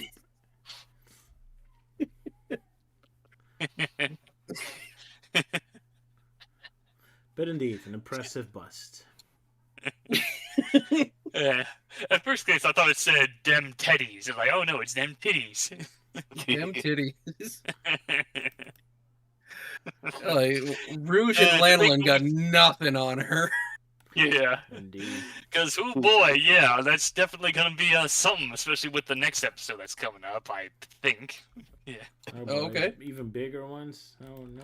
Yeah, even bigger ones. Oh, boy. Yeah, if we're going off of the, if we're going off of the episode structure from the Sonic Wiki or whatever, then yeah. We haven't seen the last of, Jugs, yeah. Bigger than Mama Robotnik's? Oh no. Oh, maybe, but yeah, that's for another thing. Yeah. Alrighty. Yeah. Yeah. Anything else about this episode? Well, No, I can't think of nothing that comes to the top of my head. I think most of us just all kind of agree what everyone else has been saying. It was kind of odd to see Tills like immediately as like a hotshot snooker gamer or a pool gamer. It's like since it feels like such a more mature, like adult kind of activity.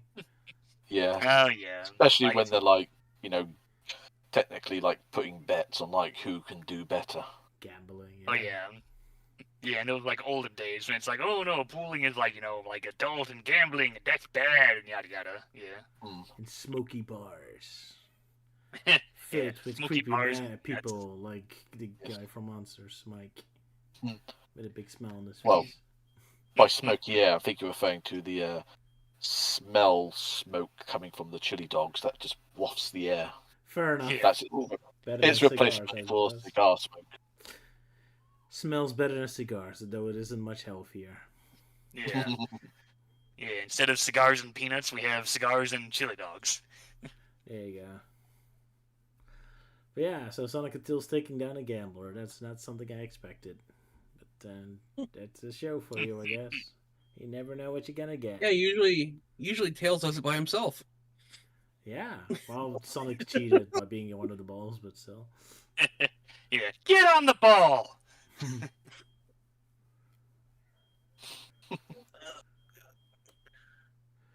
Yeah, what else to say?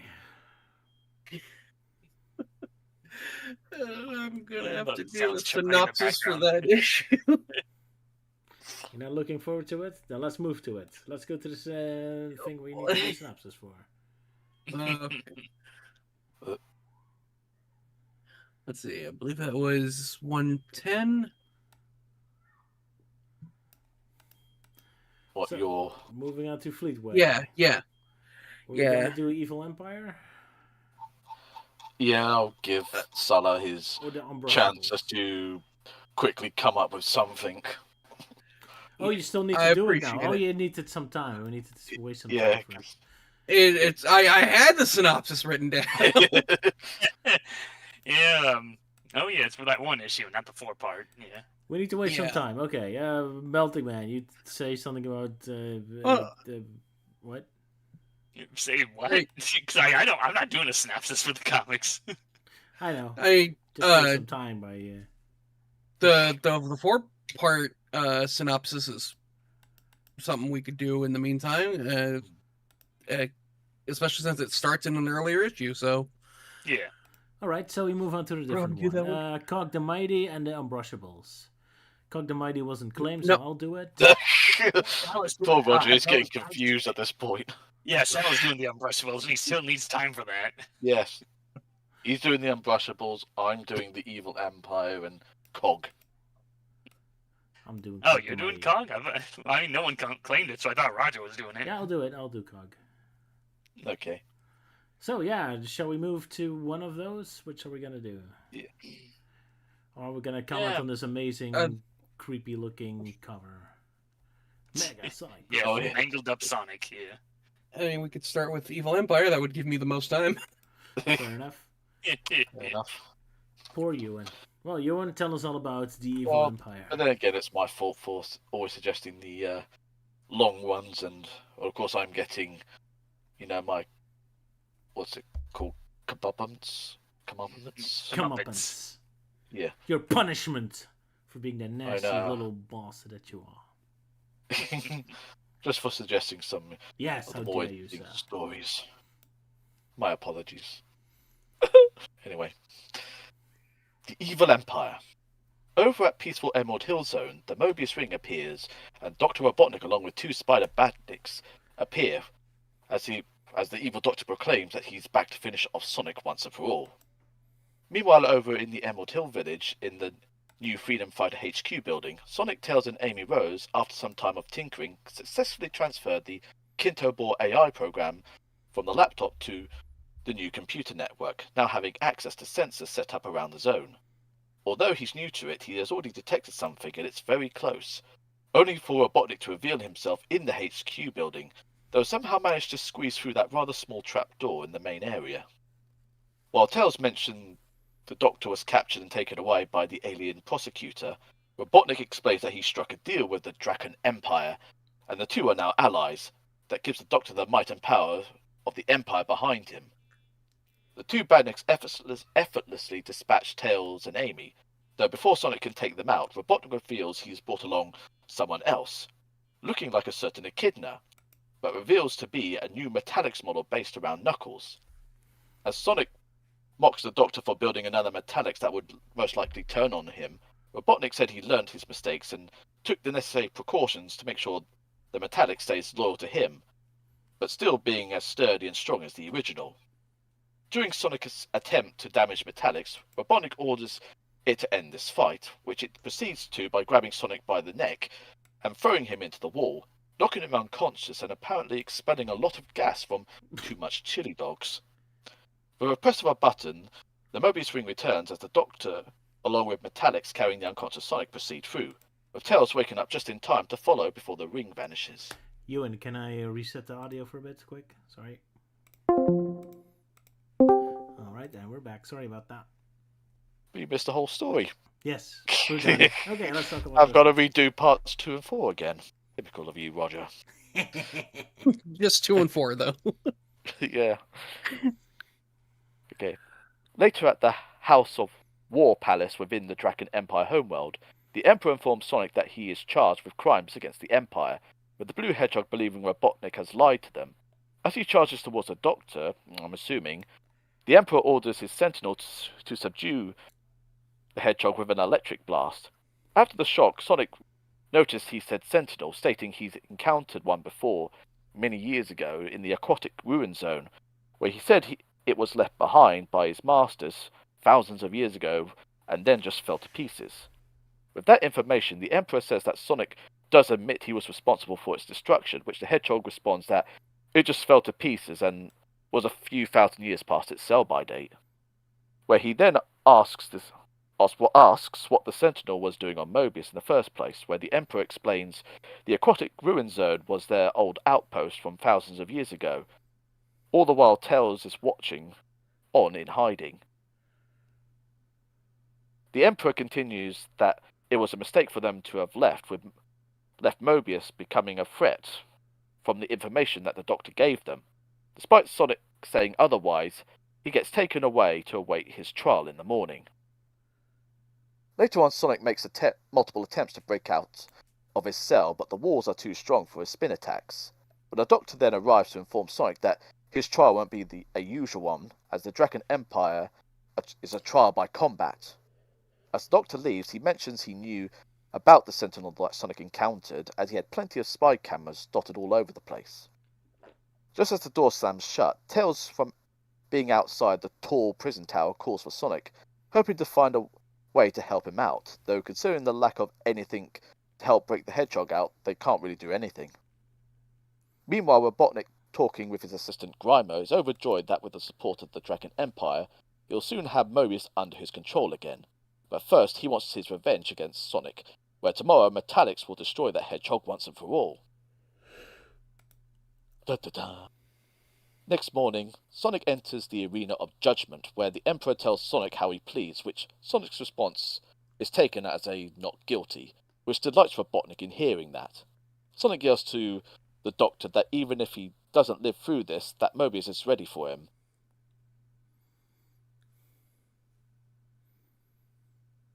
And to the Dragon Empire, nothing can stop him, in which the Emperor acknowledges this, but only because of their agreement, and that when the time comes, Robotnik has to fulfill it. Just then, the Metallics is brought in as the appointed temporary prosecutor for the trial. With Sonic and Metallics given a weapon, the trial by combat commences. Sonic notices with the Metallics design change that it lacks the speed and agility of the old model, which makes Sonic believe he has the advantage, especially with the weapon he was given, as he knocks over Metallics, gloating that he's won, but the Metallics yells no as he blasts Sonic with its death ray, which fortunately Sonic didn't get the full effect of it by barely dodging it, although the panel says otherwise. With the Emperor proclaiming the trial is over and Sonic is guilty, Metallics carries out the sentence of finishing him off, but Sonic avoids the final hit and mentions that the trial ain't over yet. Meanwhile, outside the arena, the Draken citizens are watching the trial on the public screens, which Tails, in like a robe disguise, is watching, realizing Sonic won't be able to take much more against Metallic's beatings, and he must do something about it. With the people distracted, Tails sneaks into the arena building, even though he was in it like the first page of issue of the third part. But anyway, with the people distracted, Tails sneaks back into the arena building, where he spots a Sentinel by the arena doors, as he must get rid of it before Sonic is down for the count. Despite the Emperor commending Sonic for his efforts, that he must submit and accept his guilt, which the Hedgehog refuses, but he admits he can't do anything against Metallics. Just then, Tails opens the door into the arena and calls Sonic over, where even in his state, he still says, I'm doing fine, no worries. Though Tails can tell like Sonic's fibbing about this, but with Sonic now out of the arena and the Metallics coming towards them, He presses the button that slams the door shut hard on top of the metallics, destroying it.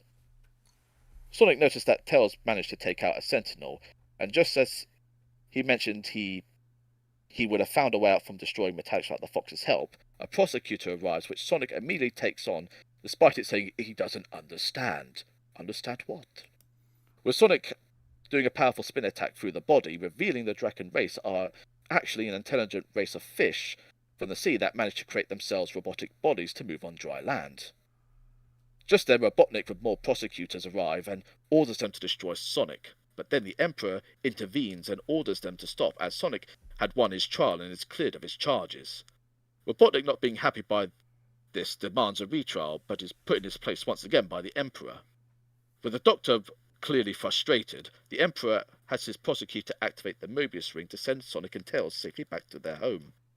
The Hedgehog accepts, but tells them that as long as they continue to support Robotnik, they are enemies, and they have not heard the last of Sonic the Hedgehog. Dun dun dun. The end. No Dun, future. dun, dun. Indeed. Yeah, it's the return of these guys, yeah. Especially with that callback. Poor you and completely Very died. much so. I know, I realised I didn't breathe too much during that. You gotta breathe, Breathe, man. you and... Breathe, know. darn you! But yeah, Yeah, nice definitely art was as quite usual. cool. What was that? Yep. Yeah, nice art as usual from the, ever lovable sort of resident artist of Richard Elson. So is Amy Yeah. dead? She's shot at the beginning and we never see her again. Well, They shoot Good her and point. she's out. there's a fair point there. It's like we don't see Amy throughout the rest of the story, so she must really Yeah. be dead. But she gets better. Yeah, it's... She's a I mean, we Monty still Python have a lot character. of Amy and Techno stories left, so yeah, she gets better. Indeed. I guess. I mean, Tails was also shut down and he immediately returned. Exactly. But Amy didn't care. She's like, yeah, Sonic can take care of himself. I have better things to do. Yeah. She's like, I need this nap. I need to snap before I go on these long adventures I'm about to be submitted to. Actually, the floor is pretty comfy, huh? To stay here. Yeah. Yeah. This is a nice floor. And of course, all that green gas expelling from Sonic's body as he got knocked out. Oh, yeah. I mean, I'd understand if it was like if he got blasted with a laser, but he didn't. He just got whacked to the wall and that was it. That's a Yeah. good point, yeah. Which apparently caused him to pass gas. Yeah. Yeah, as Sylvia pointed out. Yep. The Like, fart and of I'm like, fear. let's get out of here before we get succumbed by the smell.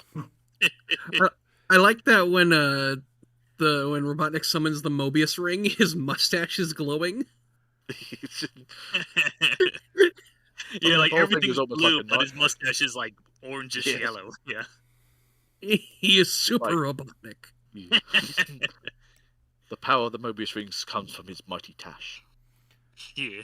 That explains a lot. Yeah, Knuckles Metallics looks really cool. Yeah, like I think that was something that was teased about like years ago, and then they just forgot Yes. about it. But then I guess now they're like, oh yeah, that was supposed to be a thing. Let's bring that to life. Yes. With some minor tweaks here and there to make it look a little better. More intimidating. Yeah. And His, longer. his design changes a bit over the issues, Ah, yeah. Too, yeah. especially in the shoes. Yeah, Those I just are find not it funny easy with to this. draw. Yeah. I just find it funny with this first bit of dialogue. It's like, yeah, there's definitely reminds us that the Metallics are supposed to be the Sonic-fied versions of Daleks, because the first line he says is "I obey," which is a common Dalek saying there. Indeed. Maybe there's tiny aliens in inside too, just like with the other guys. Oh yeah, just like the the weird fish people in the mechs. Yeah. Yeah, that was a surprise. Yeah. Yeah, quite the coincidence considering how I was bitching about the extinction of aquatic Mobians back then. It's like, oh yeah, so here's one where Fleetway gets to have some fun on the idea. Indeed, and he kind of looks like Bob the Goldfish from Earthworm Jim. Yeah. Because despite being the Emperor, and yet he chooses to be in a very small body. Yeah, I was just about to say, like, he's the most powerful one politically, and yet they gave him the smallest suit. It's just their culture, I Yeah. guess. Yeah, maybe they just ran out of metal and they had to salvage what they could. They're just inspired by Napoleon. It's like that's how the strong the It's empire. Napoleon complex. Yuck, yuck. That's how the empire should look like. The emperor. They're like reverse Urkins. The shortest one is the leader. There you go. He's the Lord Farquaad of the team. So the smaller they are, the more authority they have. Quite. Exactly. Either that, or it's his mighty chin that signifies his like overall status. Oh as a yeah. ruler. Yeah, that is weird. It's like it's only in like the mech suit. When he's out of it, his like chin is like more chiseled and less like elongated. That is typical, yeah. Part of his costume, I guess. Yeah, I guess.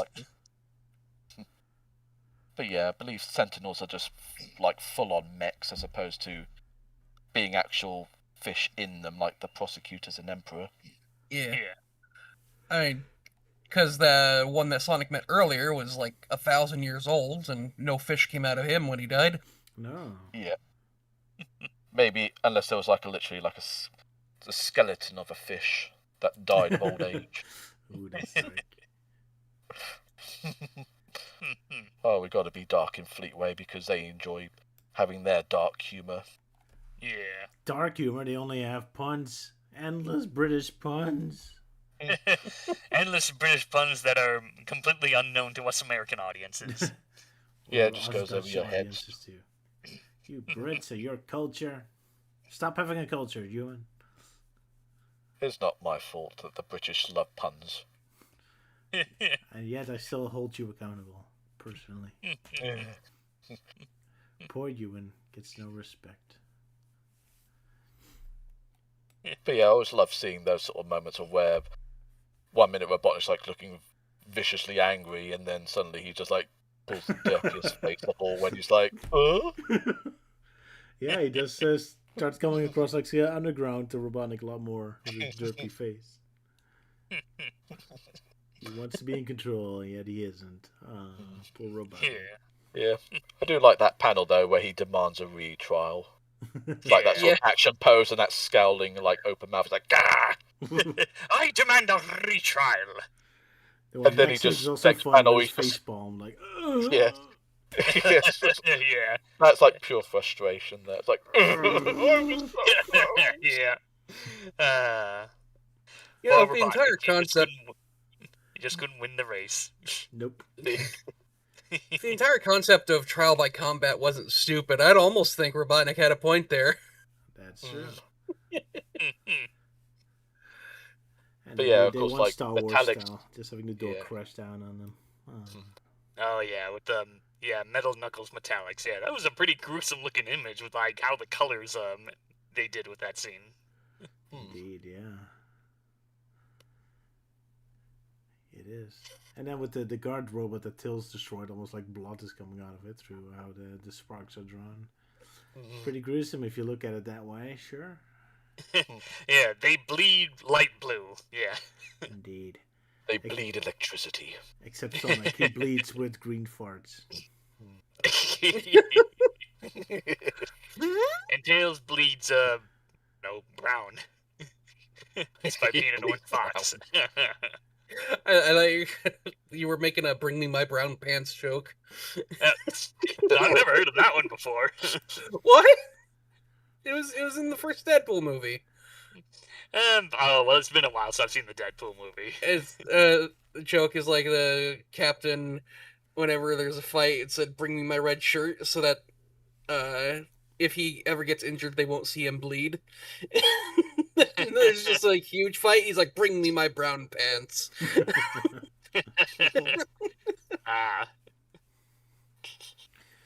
Well.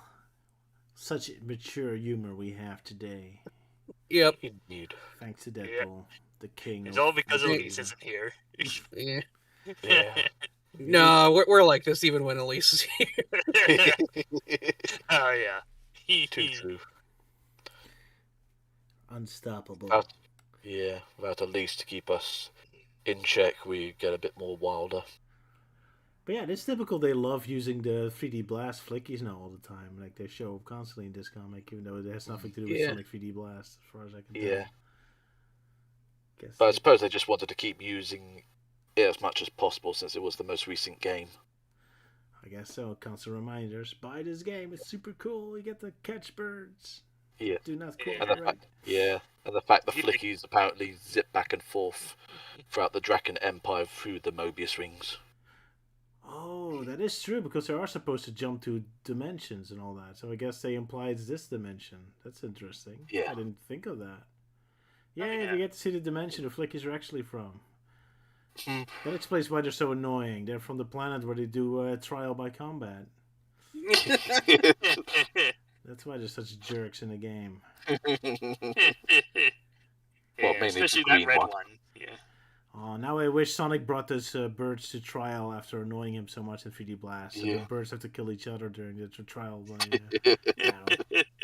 Oh yeah, it's like, yeah, you saved us from Robotnik, Sonic. Yeah, well, you bastard's still gonna go on trial for this. Now fight. Fight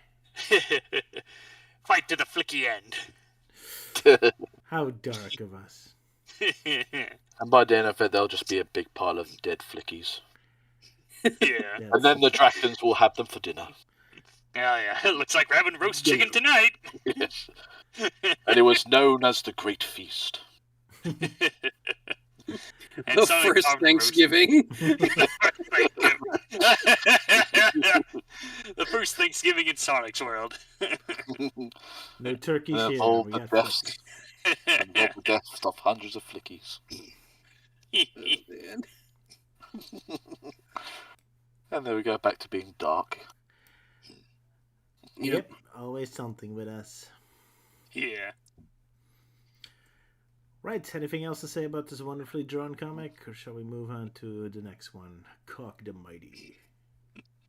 Cog the Mighty. Yeah, Cog the Mighty. Cog the Mighty. Yeah, and it's the one Roger's doing.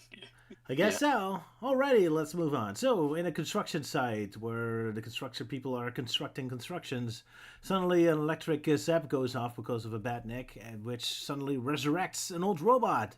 Apparently made by, I think, Kintobor, although the dialogue screws it up. So before Robotnik turned into Robotnik, like a very early robot from the olden days, has been resurrected, which Robotnik and Kintobor completely forgot about. And he's now alive, walking around like a zombie. So the construction people are immediately terrified and want him destroyed. But the robot says nice things, so Tails thinks he can be trusted, until the construction guy immediately knocks him out and is almost about to destroy him. Just the one time they're finally actually proactive when it's not needed. Tails quickly rescues the poor robot and says, you know what? You can do good things for us. And then the robot immediately turns into Melting Man and goes, back in my day, this was green and this wasn't sea. And everyone was bored by Old Man Robot talking about the olden days. The end. Sorry about that, Melty. Now, if only I mean, he's not wearing a mining hat or whatnot. Yeah. He got no style. But yeah, when I hear his dialogue, I was immediately thinking no of Old Man elbows. voice. Yeah, back in my day. Oh yeah, that's weird. He doesn't have any elbows. Doesn't have any knees no or elbows elbows or or knees. anything. So when he falls over, he's stuck. Good luck getting up there. Looks kind of Rough. funny with his arms and legs always stiff. That's kind of funny. Yeah. Also, what's the point of having legs if you're just gonna have treads on the bottom of your feet? Might as well just be grounder, Yeah. I know, maybe want You're to just take up making all yourself the top heavy. Yeah.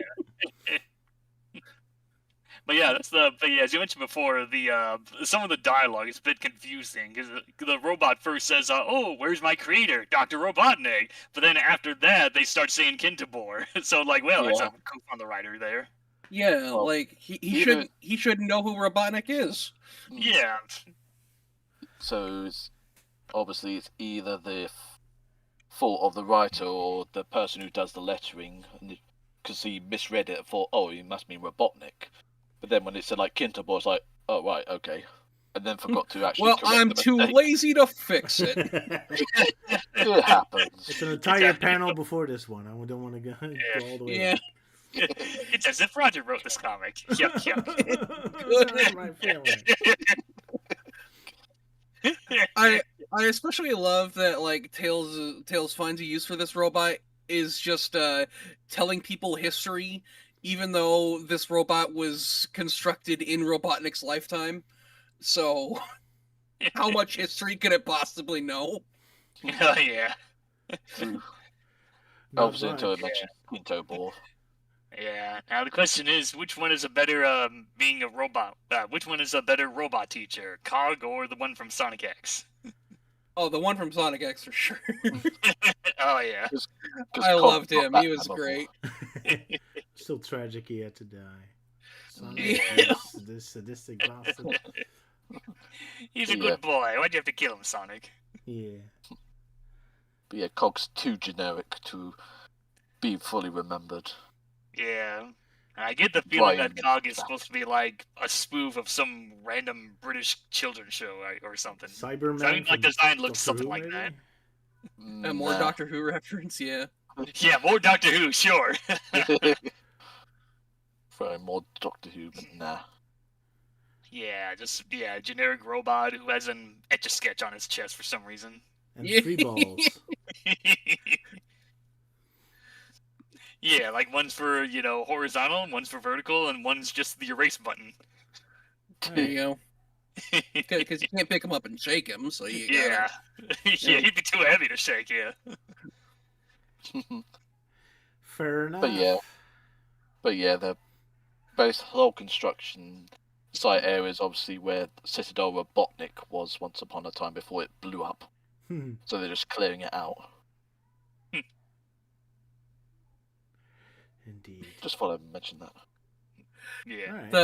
The third panel of this story, where the Badnik is like shooting at Tails, it just keeps reminding me of the intro to Sonic Advance 3, where Sonic and Tails are like running towards the horizon, and for some fucking reason, the character artists of that game gave Tails a butthole.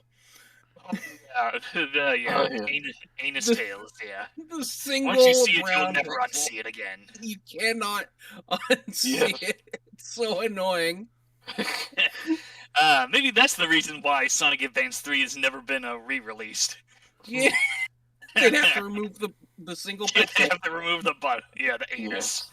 And that's just too much to ask. Yeah, because we all know how Sega's so fucking lazy with re-releases. We'll see what the new re-releases got coming. So yeah, Oh I guess yeah, so. oh boy, another Genesis collection again! Yeah, but now with Sega Our got it. favorite thing.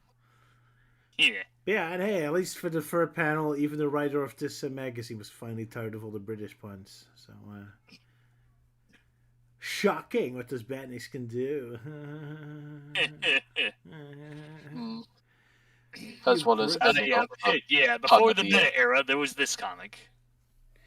You and your puns, you and why? Yeah. Yep, Cog's a hit as what you call a real polished performer.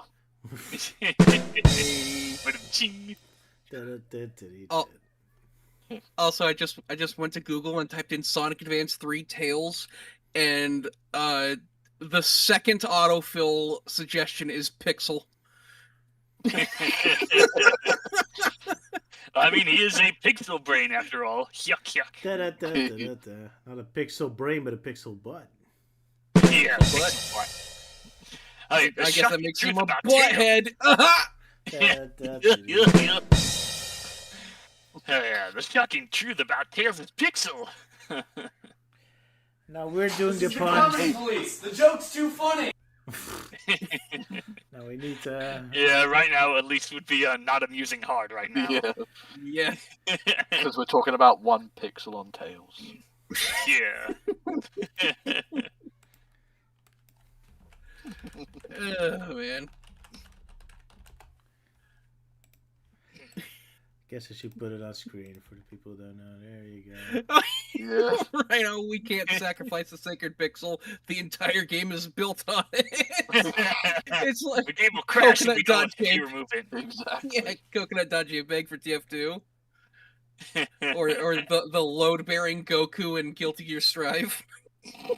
And there you go, that one tiny dot. The laws is of the the one game thing universe. that we always keep staring at. 1 pixel to rule them all. Indeed. Makes me wonder if he did it intentionally just for the sake of that we'd end up whinging about it. Yeah. Like this was his final job. Yeah, it's like, I'm getting fired, so fuck it. Yeah. Only in the 2000s, baby. Before the day of DLCs. Oh yeah, before video games went to shit with microtransactions and live service games. Yeah. But then they also couldn't fix this problem, this horrific problem that will haunt us forever. Well, I mean, there's like a bunch of fan-made remakes of Sonic games, and I know there's one for one of the Sonic Advance games. So if they ever do Sonic Advance 3, I'm sure they'll put a plug on that. An entire fan mod just to remove one pixel. You could have worded that anyway. Yeah, you knew it was coming. Oh god. Just make the pixel green. Wow, I think we need to throw in Elise is not amused in here by now. Yeah, you know what? Is not amused. Right, Sala, you need to stretch more time, or are you ready? No, I'm done, and I saved it just in case. Yes. You can always save these things so you don't have to rush at the last minute. Now it's all cluttering up his hardware space. But it's a sacrifice we need so we can enjoy sacrifice that I am willing for him to make. Indeed. All right. No skin of my bones. So, film noir tales. Yeah, The Unbrushables. Our story begins with Tails visiting the Casino Night Zone to unwind after one of his many stressful side quests. But the zone has been taken over by 1920s gangsters, which can only mean one thing: the return of Tails' nemesis, Max Gamble. The evil lizard has sent his goons out to rob anyone who can't pay for his protection. But surprisingly, people that don't have the money to pay you usually don't have money to steal. Back on the streets, Tails has gathered an angry mob, including a very persuadable pig and the most jacked elephant you've ever seen. The mob is confronted by the mobsters, who threaten them with guns, but Tails knows a thing about riot dispersal and grabs a nearby fire hose. He then leaves them in the mercy of the citizens as he flies to Max Gamble's office, where he overhears the lizard speaking with none other than Dr. Robotnik. Tails records the conversation, and then when the soaked goons return, tells them to watch the recording. These guys are smarter than they look and realize that if Robotnik returns to power, he'll likely roboticize them. And so the pinstriped posse turns on Max Gamble and force him to return all of the money he had them steal. Tails is confident that the zone is now safe, as the gangsters now have an unhealthy fear of water. The end. And we get rewarded with this brilliantly goofy picture of Tails, which I really love. Yeah. And thus we get the origin story of why IGN complained about Pokemon having too much water. Yeah. These guys all went on to get jobs at IGN. Yeah. Yeah, I mean, hey, it makes sense because, they're the same ones who brought us Sonic was never good to begin with. Yeah. They were just They secretly just hold a grudge against Tails. And there's not enough Pokemon that look like cool gorillas or cool pigs like me. Yeah, I mean, just cool gorillas, yeah. Cool gorillas with like little bowler hats. Indeed. And a bow tie. Luke would be proud of them.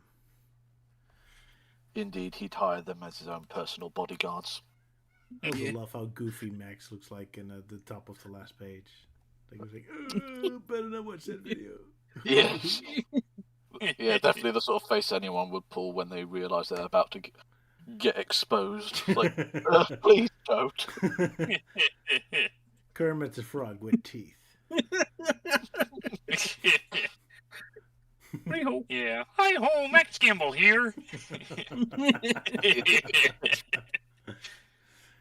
Thank goodness he doesn't drink tea in this one. Yeah. Yeah, it's definitely been a while since we last saw Max Gamble. Yeah, a very long time ago.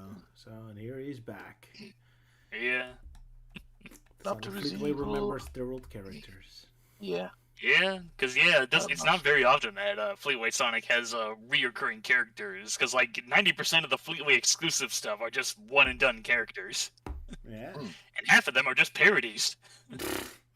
Of British stuff that we don't know anything about. We Yeah. keep them to Yeah, ask like you half and look British what they're stuff about. and half British stuff, half parodies of other things, like the weird monkey X-Men one.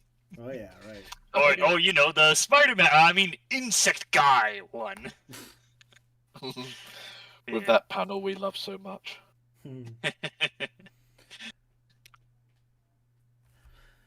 But yeah, I love the artwork of this comic. Some goofy faces, wonderful colors. Looks Yeah, the nice. random robotic And women. say what you want about these gangsters, they are dressed fly AF. Yes. Yeah, very snazzy. Yeah. One Indeed. even took almost the outfit of the Mask. The red guy. Oh yeah. Just needed green paint on his face. Indeed. Yeah. He should have been the Green Lizard, yeah. Just saying. Oh yeah, maybe Max Gamble should have worn that outfit instead. Yeah, that would be smoking. Oh well. And sing Cuba Pete. King of the Rumble Beat? Oh, sorry. Got it wrong. All right. But yeah, it's always nice to see another sort of Nigel Dobbin comic. Because I think for a little bit he was, besides being stuck doing the Captain Plunder story, like he was also being responsible for colouring in some stories lately. Yeah, busy guy. A lot of work to do for him. Yeah. But also it's nice, obviously, he's doing other stories that isn't really Knuckles related, because I think he was getting a bit sick and tired at that point of just doing nothing but Knuckles. Oh yeah. Really He's like, I want something different. I don't want to become a Ken Penders. Even though we haven't seen Knuckles in a long time, except for the robot Knuckles, I guess. He's been Yeah, I think it's been a while. Yeah. But yeah, I'm sure we'll eventually get another Knuckles story, but depending on who does the comic, though, that's all up for the future. Dun dun dun. Yeah.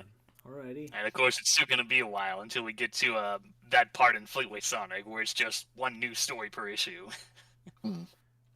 Yeah, still some ways away, but we're almost getting to the point of where the number of new stories per comic is going to start to dwindle a bit. Yeah. Yeah, no more Decapitag and more reprints. Which is Fleetway was ideal. slowly dying. Yeah. But I mean, it was ideal for someone like me who wanted to catch up on some of the older stories. Because again, I only started reading it from issue 21, but then a bit of a gap, and then I started again with issue 31.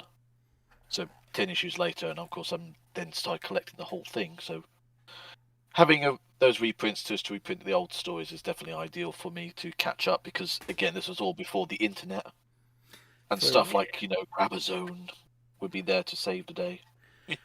Yeah, online scan before online scan saved the day. I mean, that's how I first read Fleetway Sonic during my college years. It's like, yeah, it wasn't Grabber. It was a different website that no longer exists, I think. Yeah. All right. Good old days. Yeah. Oh, we now notice in the first panel you see a weird, little plushy Robotnik balloon. Yeah, that was weird Robotnik thing I was mentioning. It was like randomly just there for some reason. Yeah, I guess these people are Robotnik fans. Yeah. And it should. Either that, or they just can't be bothered just to get it off the roof. No, it's more obvious. They went to Robotnik Land. Oh, of course. Yeah. They went to Robotnik Land, and all they got was a stupid balloon. Well, at least they didn't get killed in all of Sonic's booby traps, so they should be lucky. Oh, yeah. Yeah. All right, I guess that concludes our stream for today, unless anyone has something else to bring up. Not really. I can't think of much. Yeah. Fair enough. The new Sonic Speed Up Simulator update expands Kronos Isle. There's actually shit to do there now. Finally, something to do that isn't just running around. Yeah, there's now actual enemies. They don't fight you, but they're there. So it's just Sonic just Forces walk up- more than Sonic Frontiers. True. But it's So they're just actually there. like one-on-one the actual island from the actual game. Yeah, it's I think maybe there's some cut areas, like I can't find Big's portal or the one laser puzzle, but I recognize all of these locations. Wow. But that's the first time they do like a one-on-one translation. Usually it's just a different interpretation of the location. Yeah. Or a condensed version. Okay. Well, before they never did a stage that's actually like a full-blown open world game before, I guess. Because City Escape, the original, was just a linear stage instead of like an open level. Yeah, okay. Haven't seen it yet, but looks impressive, I guess, for a Roblox game. Surprised Sega allows it, but I guess they do. Yeah, just I guess because it's the newest game, I guess. So, hooray! Now we can explore Kronos Islands in the game that Sonic controls a little better at. Except there's nothing to do, so... Yeah, and I imagine let's pop in. Yeah. Man, that insane number at the amount of rings you have. It's like, what the heck is that even? Oh, 19 trillion? Yeah, don't worry about that. Show off. I mean, it helps that every single ring I pick up is worth 4 million, so, you know. It ramps up very quickly, yeah. And you were level 1903. Yeah. At the time. Oh, you already doubled. No, I'm actually lower than that. Right now I'm level 709. You slack. But my max level is now 2,350, whereas in that screenshot it's 2,275. Fair enough. Fair enough, yeah. Man, I can't play that game for too long. I always get a headache if I play longer than an hour. Yeah. I don't know why. Also, it seems as if they have finally removed the speed cap from the game. Uh-oh. Oh, no. So I can break the game But they even already more. did. Yeah, because that was a weird thing that they added when they relaunched the game. Is they're like, you know, there's a max speed in this game, and if you find a way around it, we'll patch it out. No, they ruined my parody of the game. But now my parody is relevant again. Thank goodness. Yeah. All right, cool. So yeah, for those still playing the Roblox game, there you have it. New island to explore with stuff to do. Always nice in a video game to have stuff to do. Yeah. Yep. And not having to deal with, you know, microtransactions and live service crap. It's kind of there, but you can... Yeah, but I don't know. I mean, it's still there because I mean it's Roblox, yeah. And with that, time for our closing statements, I think. So goodbye, everyone. Thanks for joining me again. Yeah, and wait, like anything else we can plug in or? Oh my goodness, good point. Oh, Luke asked me to plug something. You guys check the chat if they have something to say. Yeah, I mean, most I can say is I'm slowly trying to get back into doing videos again. Right now, I just finished the script for a retrospective on the My Little Pony Friendship is Magic comics from IDW. So, I think they no longer make them anymore. Boom Studios has a license now. Apparently, they're trying to re-release this stuff. But I figured, well, okay, they're done. So now it's finally a good time to make a retrospective on these comics and. Hopefully I can do it because I've kind of grown a bit weary with making so many long videos on YouTube with these recent videos of mine. Alrighty, yeah, Luke wanted me to plug the new cartoon on Newgrounds. You voiced the character in Fashion Police Part 2. So you guys check that out. Ah, nice. Little animation series. It's very surreal and crazy. So hope you can check it out. Go check it out for Luke's amazing voice acting in it. Yeah. Do it now. Silent wants to plug anything? I don't think so. Nope. Come watch Sylvia and I play Poppycom tomorrow on our streams on Twitch. Yay. Yay. And have plenty of fun mocking them when they make a mistake. Yeah, I need to plug a politician for an assassin mission I have, but other than that, I have nothing to plug. So. Okay. Fair enough. Jeez, and I was complaining about puns, and now I'm doing it. I'm starting to become British. It's your fault, Julian. Great, aren't we? And with that, I'm signing off, I guess. Bye-bye, everyone. Goodbye. Goodbye. Cheerio, I guess. Oh, so Yeah, said it was cheerio. Yeah. And see you guys later. Yeah. This is not a mule.